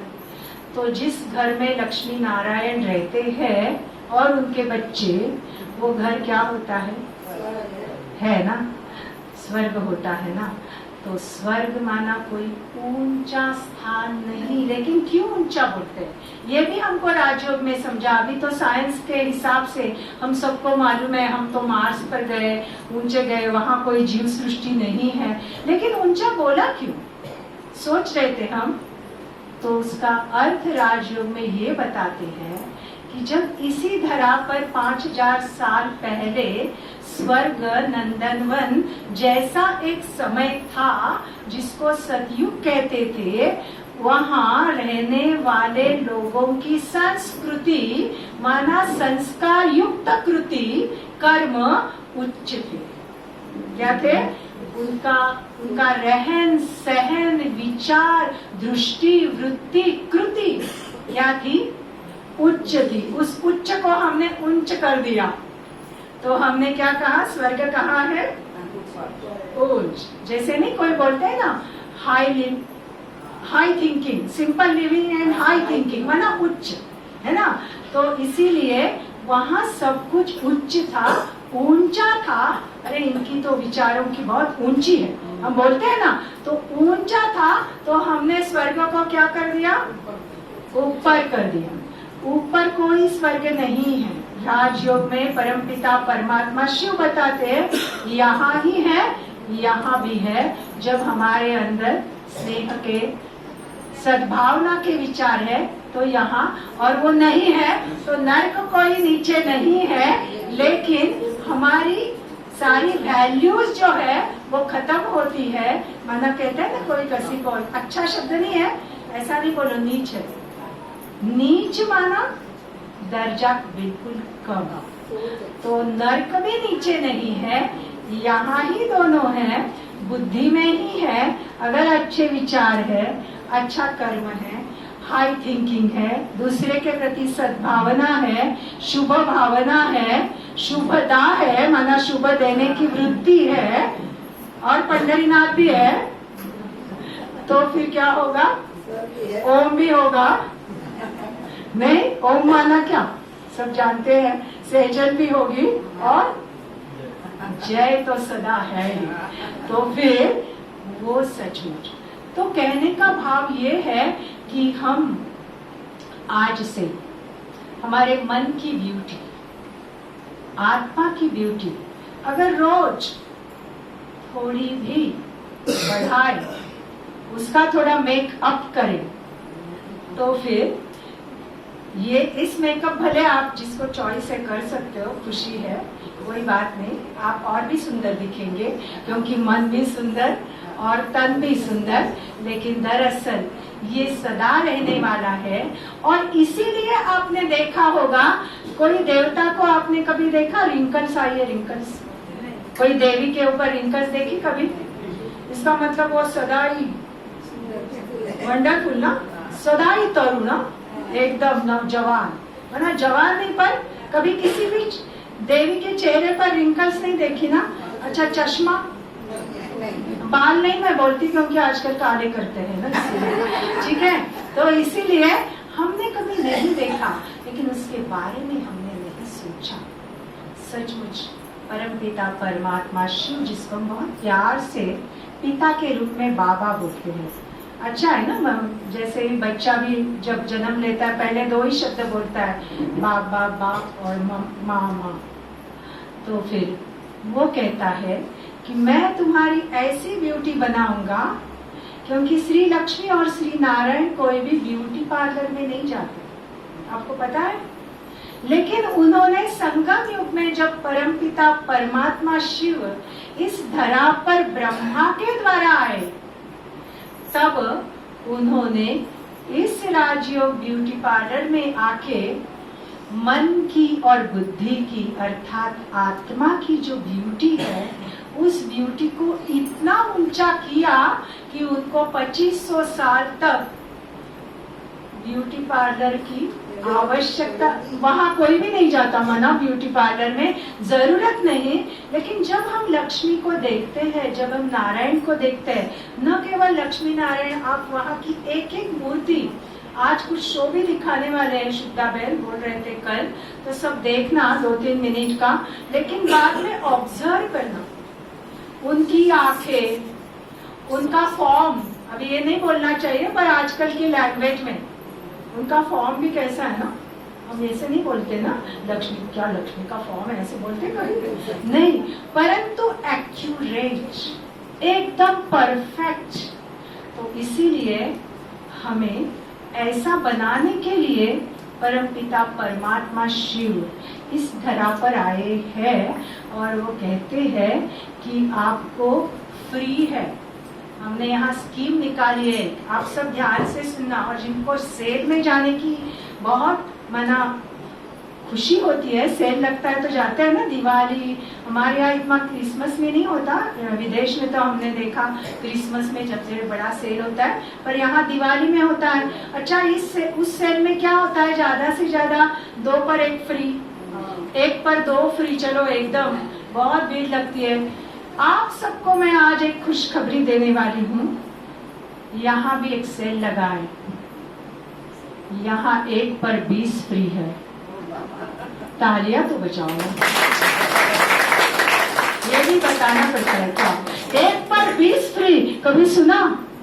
अर्थात इस एक जन्म में अगर हम परमपिता परमात्मा से राजयोग का मेकअप करते हैं मन और बुद्धि को, तो आने वाले 2500 साल में जो 20 जन्म होंगे, सतयुग के 8 जन्म और त्रेता के 12 जन्म, उनमें हमें ऐसी ब्यूटी मिलेगी जो कभी चेहरे पर रिंकल नहीं आएगी, बाल कभी सफेद नहीं होंगे, आंखों को कभी चश्मा नहीं होगा, हाथ में कभी काठी नहीं होगी, लाठी नहीं होगी, और सदा ही हमारा चेहरा प्रसन्न और प्रसन्न होगा।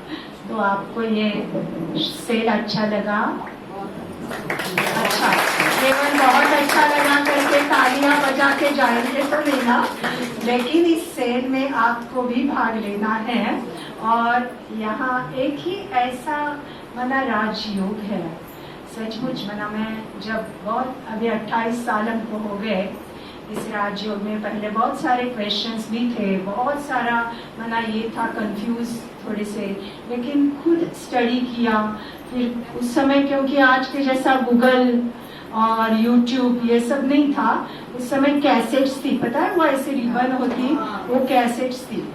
तो उस समय बहुत सारी जो बातें हैं उस पर स्टडी किया, फिर पता चला कि सचमुच यही एक जीवन जीने की कला कहो, आर्ट कहो, ये है। और ये एक ऐसी बात है कि जो फ्री देते हैं, क्या होता है ना, फ्री होता है ना तो किसको वैल्यू नहीं होती आजकल। अगर आपको कोई चीज फ्री में मिलती है ना, तो चलो फिर पेन समझो मिला तो चला गया तो भी कोई इतनी बात नहीं होती है, पर अगर समझो कि आपने उस पेन के लिए 50 रुपए दिए तो 2 बार सोचेंगे। लेकिन सचमुच देखो ना कैसा समय आ गया। पहले कुछ 10 साल पहले की बात है ना, मैं किसी पर टीका टिप्पणी नहीं कर रही हूँ, पर प्राणायाम का बहुत आया था रामदेव बाबू। मैं जब कोई कोर्स को आता था तो बोलती थी, प्राणायाम में वो जो भी थे वो आपको क्या सिखाते थे, श्वास कैसे लेना है। नाक किसका? आपका ना। श्वास किसको लेना है? आपको। और फिर भी 5 बजे लोग अपनी अपनी मैट लेके रिक्शा करके उधर जाते थे, और यहाँ फ्री है तो भी नहीं आते हैं ना, मना बताना पड़ता है ना। तो इसीलिए आप एक बार इसका भी बहुत सुंदर अनुभव ले सकते हो। केवल एक ही बात कहूंगी, एक सुंदर सी कहानी जो आप आए हो उनके लिए, ये आपके लिए है, सबके लिए कहानी, क्योंकि आप most luckiest person in the world हो, तो आपके लिए कहानी है। लेकिन कहानी का जो मॉरल ऑफ द स्टोरी है, जो हम खास इसके लिए ही प्रवचन करते हैं, क्योंकि हमने शास्त्र पढ़े, हमने भगवद गीता पढ़ी, हमने रामायण पढ़ा, हमने महाभारत पढ़ा, सुना, पर what is the moral of the story, वो अगर नहीं समझा तो फायदा ही क्या। तो ये कहानी आप सबके लिए है, इसीलिए बाद में आप सबको अपनी अपनी शाबाशी भी लेनी है। कहानी सुनेंगे, कहानी के बाद वाणी को विराम दूंगी, थोड़ा सा ठीक बैठिए। एक बार एक राजा था, वो राजा जो है वो बहुत ही भगवान का भक्त था। बहुत भगवान की भक्ति करता था, उपासना करता था, तपस्या करता था। उसका अपनी प्रजा पर भी बहुत बहुत प्यार था। जैसे कि पहले जमाने में था ना कि राजा को प्रजा बच्चों जैसी अपनी प्यारी, यथा राजा तथा प्रजा, ये सतयुग का वर्णन है दरअसल, त्रेता का। पर वो राजा ऐसा ही था जिसको अपनी प्रजा बहुत प्यारी थी। वो राजा भगवान की बहुत तपस्या करता था, उपासना करता था। तो एक दिन भगवान उसको प्रसन्न हो गए और भगवान ने उनको कहा, वत्स वर मांगो। तो राजा को अपनी प्रजा की बहुत ही फिक्र थी और इसको मालूम था प्रजाजन तो बेचारे इतनी तपस्या नहीं कर सकते। तो राजा ने भगवान को कहा कि हे भगवान, मेरी सिर्फ एक ही इच्छा है, मुझे एक ही वरदान दे दो कि मेरी प्रजा को भी आप, जैसे आपने मुझे दर्शन दिया वैसे आप मेरी प्रजा को भी केवल एक बार आपका दर्शन तो दो ना। मुस्कुराए भगवान, लेकिन कहा अभी वत्स आपने वरदान मांगा है तो मैंने तो आपको कमिट किया है तो देना तो पड़ेगा। इसीलिए कहा तथास्तु, क्या करना है मुझे? राजा ने पूछा कैसे आप दर्शन दोगे? तो उसने कहा कि कल शाम को बराबर 6 बजे मैं, जो वेस होती है ना गांव में, मना वेस होती है, तो वहां मैं आ जाऊंगा 6 बजे। आप अपनी प्रजा को लेकर वहां पहुंच जाना रानी के साथ। तो बहुत खुश हो गया। उसको लगा जब प्रजा भगवान का दर्शन करेगी तो सचमुच मुझे तो कितना ज्यादा दुआ देंगी।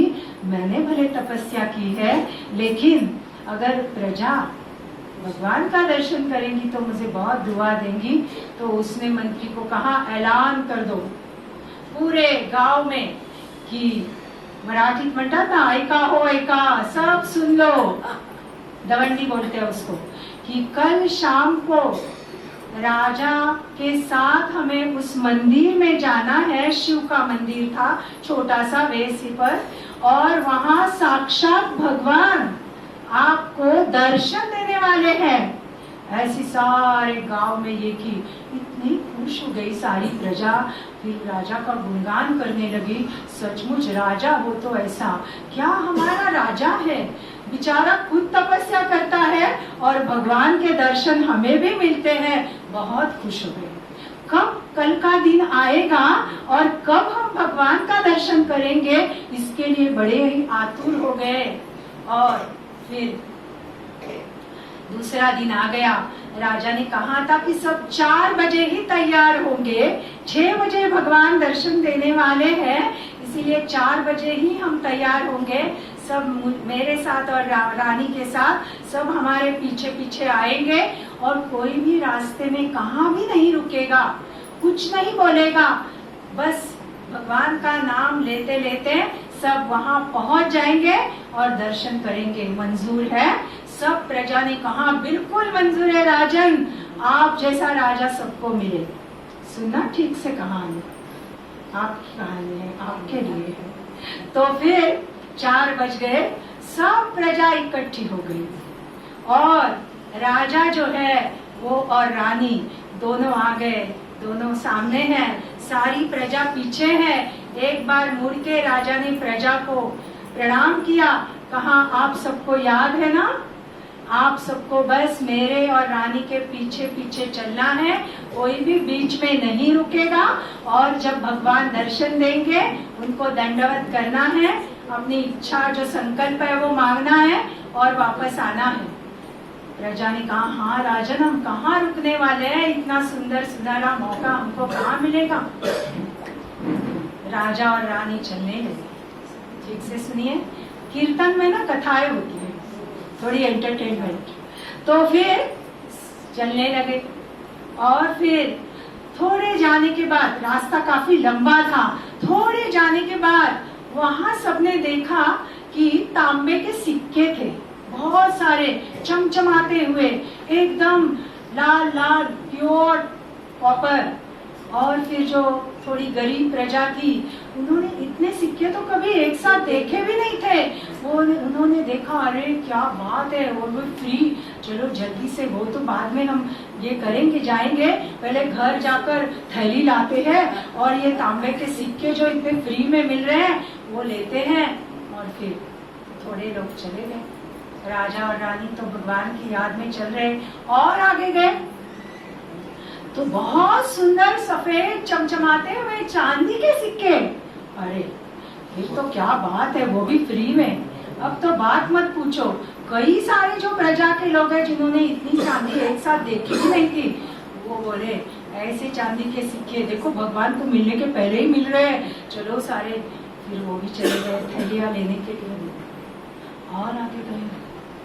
अभी तो बात मत पूछो, सोने के सिक्के पड़े थे। आहा, इतना सोना तो कभी किसी ने देखा भी नहीं था जिंदगी में। ये तो सारी प्रजा वो सारे चले गए, उनकी इतना फ्री में सोना भले कभी मिल सकता है अशरफिया। राजा और रानी तो चल रहे हैं और आगे गए। फिर तो रत्न थे, ज्वेल्स, नवरत्न। रानी बोली ये तो हार मेरे खजाने में भी नहीं है। तो रानी भी वहां रुक गई और उसने अपने शॉर्ट जो भी होता है शेला उसमें सारे बांधने लगे। राजा चल रहा है, राजा पहुंच गया मंदिर में। भगवान खड़े हैं, मुस्कुरा रहे हैं। राजा को बोले आ गए।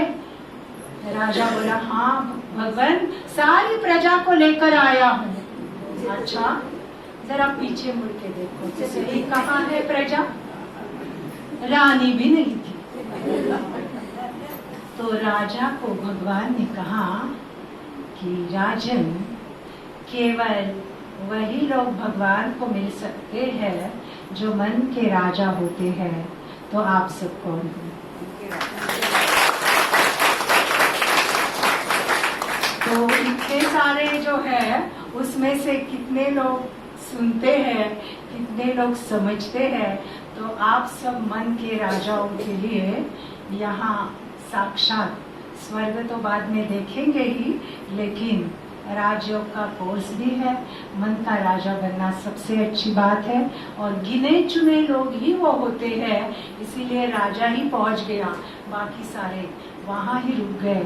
तो सचमुच आपकी क्वालिटी की तो दाद देनी पड़ेगी। अब केवल आपको एक ही करना है, मैं तो सबको शाबाशी नहीं दे सकती, इसीलिए आपका राइट हैंड थोड़ा ऊपर करो, थोड़ा ऐसा पीछे करो और बोलो शाबाश। कोई भी नहीं बोल रहा है, और जोर से। देखो आज आपने आपको शाबाशी दी। हम क्या करते हैं और हमें शाबाशी दे इसके लिए रुकते हैं और फिर हम नाराज होते हैं। पर अगर कभी लगा किसी से शाबाशी लेना है तो कोई बात नहीं, अपना हाथ जगन्ना, हाथ ऊपर करना है, नीचे करना है और बोलना है शाबाश। ठीक है, तो आप सबके शाबाश है। और सचमुच आज तो दिन की सांता हो रही है और बहुत मुझे लगता है कि भगवान के घर में या जहाँ नील हॉस्पिटल है जिसकी कीर्ति नील गगन में है, वैसे हॉस्पिटल में हॉस्पिटैलिटी लेने के लिए हम सब और आप सब इकट्ठे हुए हैं। तो ये भी एक बहुत सुंदर सीन है जो सचमुच ज्याला मराठीत म्हणतात योगायोग।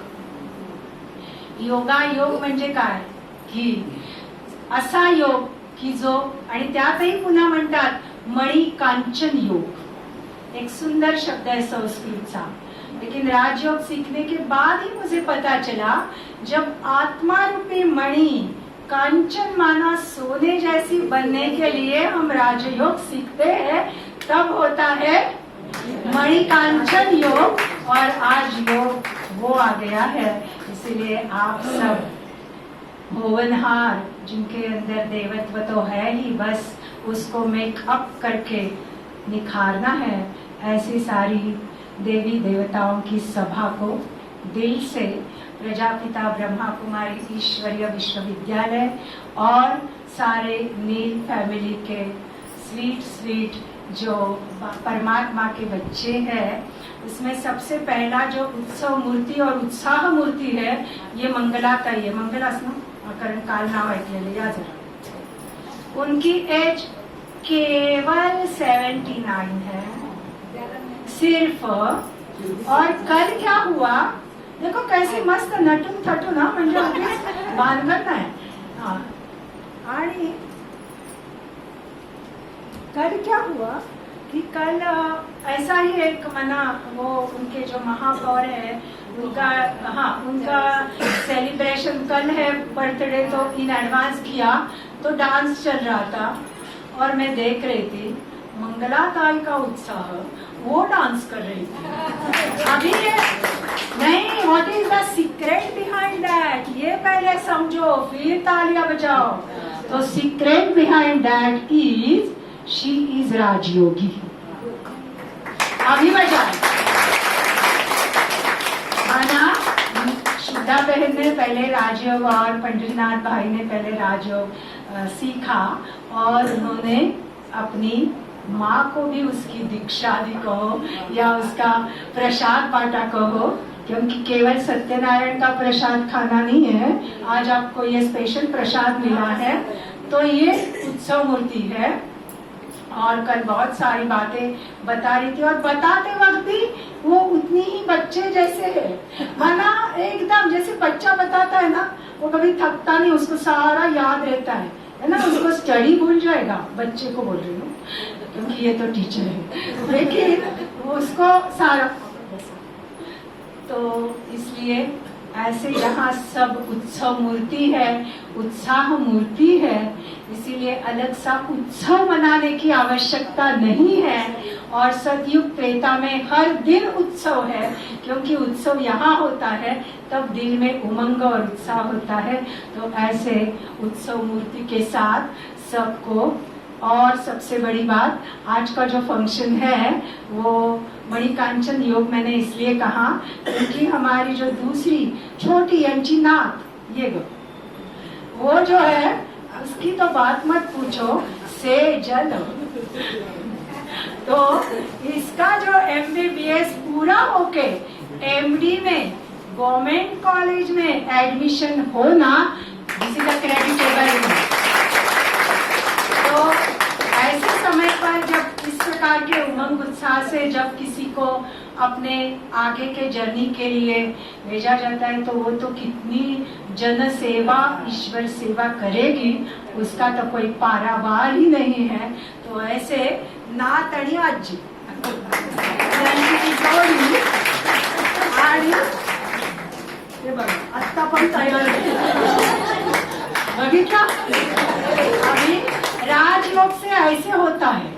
और अब जब आगे, क्योंकि इनका तो संकल्प है कि शुद्धा बहन ने बोला है कि हर साल का जो ये है, तो उस समय केवल यहाँ 2 मूर्तियां नहीं डांस करेगी, लेकिन स्टेज कम हो जाएगा, तो हम बड़ा स्टेज भी बनाएंगे और सब डांस करेंगे.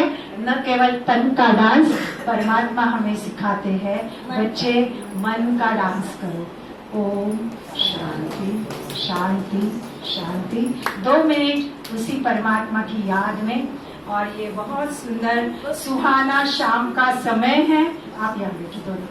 और इस शाम के सुहाने समय पर हम उसको 2 मिनिट प्यार से याद करके, उसको हम कहते हैं मराठीमध्ये दिवे लागण्याची वेळ म्हणतात, लक्ष्मी येण्याची वेळ म्हणतात, तिन्ही सांजेची वेळ म्हणतात. कारण लक्ष्मी येण्याची वेळ म्हणजे आपलं लक्ष्य फिक्स होतं और हम नारी से लक्ष्मी बनते हैं, नर से नारायण बनते हैं. दिवे लागण्याची वेळ म्हणजे जो ये दीप, आत्मा रूपी दीप जो बहुत डीम होने लगा, उसका जो ऑयल है वो कम होने लगा, ऐसे समय पर राजयोग से परमात्मा हमें राजयोग का घृत या घी ऑयल डालते हैं. तो उसकी धन्यवाद करने के लिए हम 2 मिनट परमात्मा को बड़े प्यार से याद करेंगे.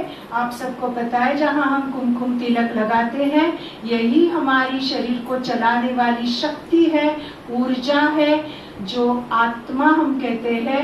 और ये एक ट्विंकलिंग स्टार है, एक ज्योति है, और परमात्मा भी एक महाज्योति है.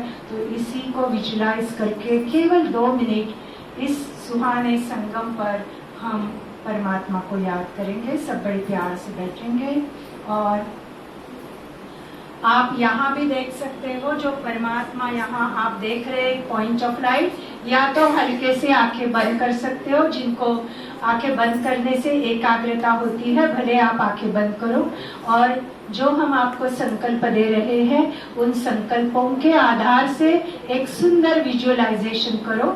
चलिए चलते हैं उन सुंदर अंतर जगत की यात्रा में। सबसे पहले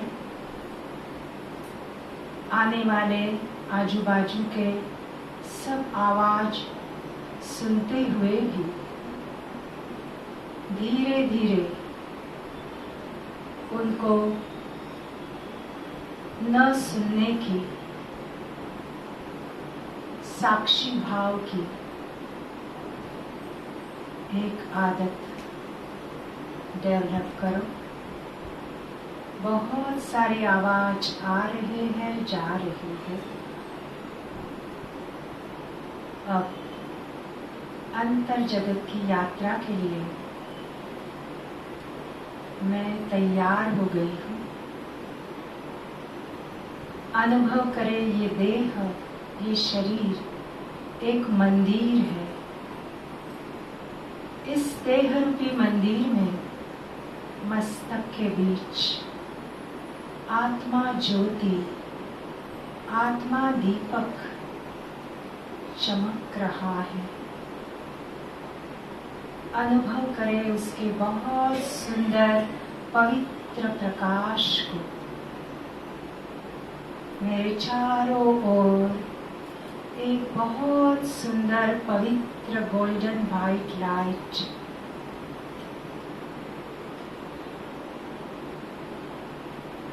अब धीरे धीरे अनुभव करती हूँ मेरे मस्तक पर परम ज्योति सत्यम शिवम सुंदरम परम पिता परमात्मा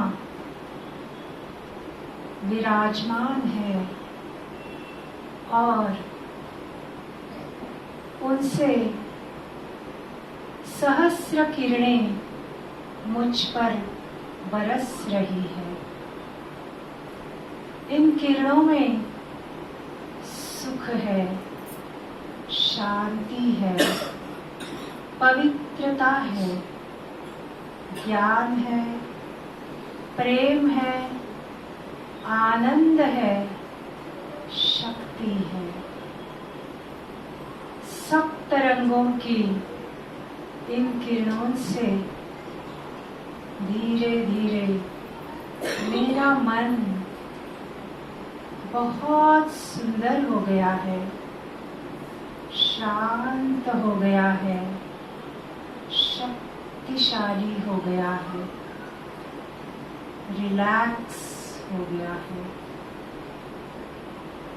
बुद्धि पवित्र हो गई है, दिव्य हो गई है, और मैं इसी सुंदर अनुभवों में मेरे विश्व के सारे भाई बहनों को भी यही अनुभव देना चाहती हूँ। सबको ऐसी ही परमपिता परमात्मा शिव की छत्र छाया सदा बरसती रहे। सबके जीवन में खुशियाँ ही खुशियाँ आए, सबका जीवन मंगल हो, पवित्र हो, निरोगी हो।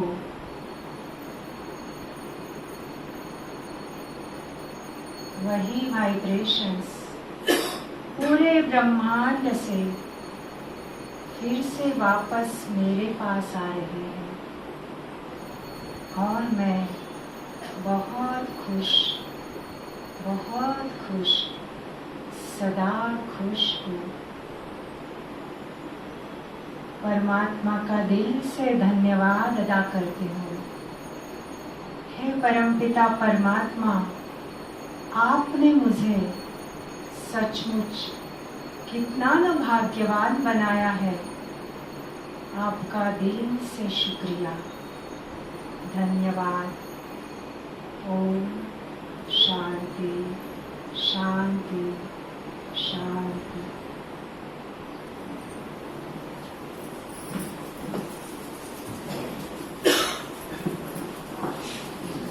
एक मिनट ना, मेरी दूसरी बेट होती, अभी डॉक्टर तक गए, 8 दिन हो गए, उसको पण मी आगे बुलाती।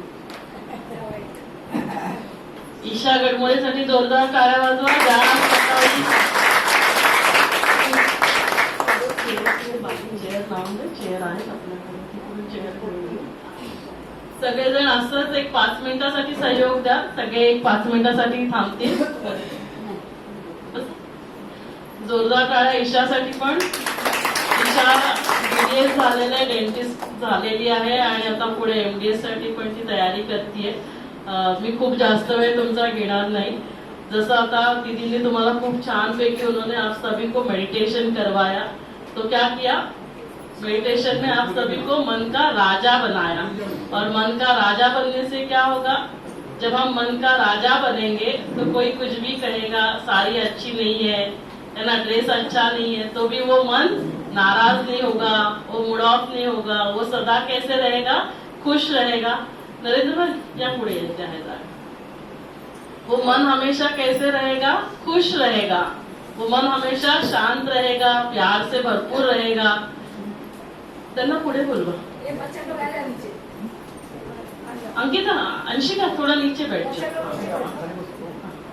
तू भी नीचे बैठ जाओ.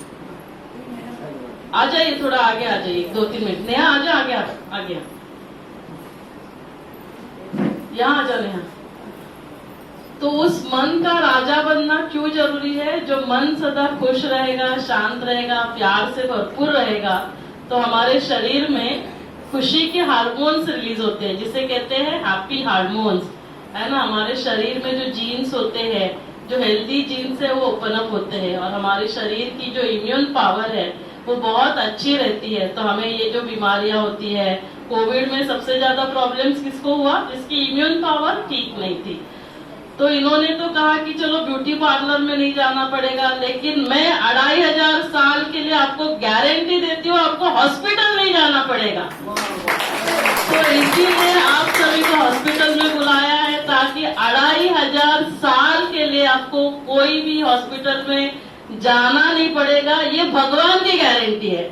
बाकी कोई क्या गारंटी देगा उसके बारे में नहीं पता, लेकिन भगवान की गारंटी वो 100% गारंटी है. और इसीलिए आप सभी समय निकाल कर अपने लिए, है ना, जो इतना वो है ना दिल से बता रहे थे, तो कल 1 घंटे के लिए, 1 घंटा समय है आप सभी के पास, 1 घंटा अपने लिए, अपने फैमिली के लिए, सुबह 8 से 9 बजे या शाम को 4 से 5 बजे.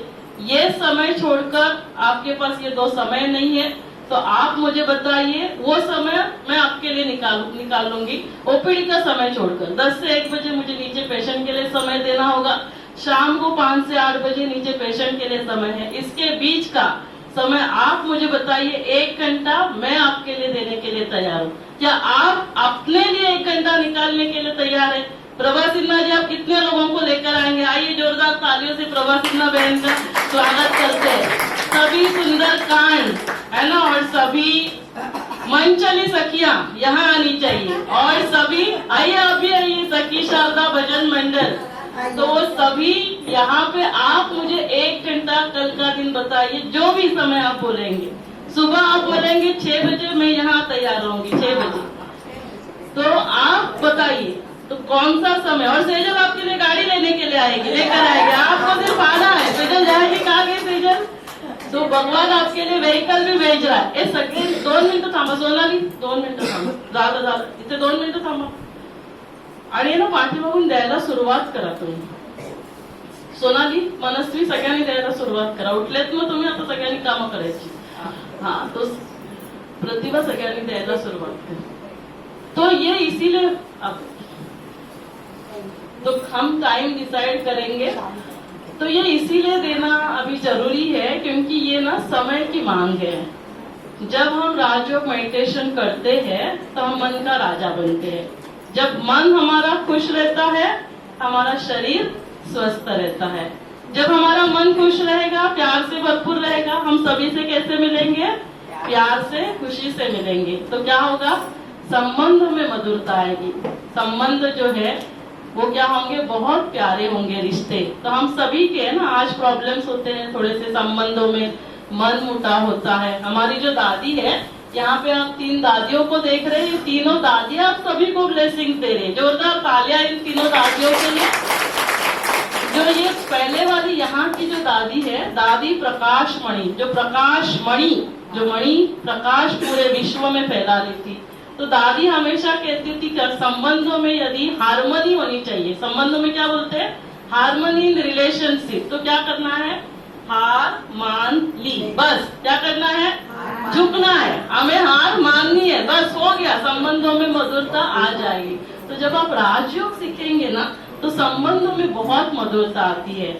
और जो जिसकी बात वो बार बार कह रहे थे, हमारा घर जो है, क्योंकि मेरे अंदर वो सुख है, मेरे अंदर वो खुशी है, मेरे अंदर वो प्यार है, तो घर स्वर्ग बन जाता है। और जब हर घर स्वर्ग बनता है तो ये धरा फिर से स्वर्ग बन जाती है। और जिसके लिए वो निराकार परमात्मा स्वयं इस धरा पर अवतरित होते हैं, ब्रह्मा तन का आधार लेते हैं, निराकार परमात्मा शिव ब्रह्मा के द्वारा संकल्पों से वो नई सृष्टि स्थापन करते हैं, जिसको हर धर्मों में जिसका गायन है। कोई उसे जन्नत कहता है, कोई उसे हेवन कहता है, कोई उसे पैराडाइज कहता है, कोई उसे स्वर्ग कहता है, कोई उसे वैकुंठ कहता है। और वो सभी वैकुंठ जो है उसका दर्शन आज अभी हम लेने वाले, सिर्फ उल्टा घूमना है आपको, साथ में खाना भी खाना है। वो स्वर्ग में आप जलेबी भी खाओ, समोसा भी खाओ और स्वर्ग भी देखो। सभी जो अपनी चेयर को उल्टा कर दीजिए, उस तरफ देखना है आपको, मेरी तरफ नहीं देखना है, उस तरफ देखना है।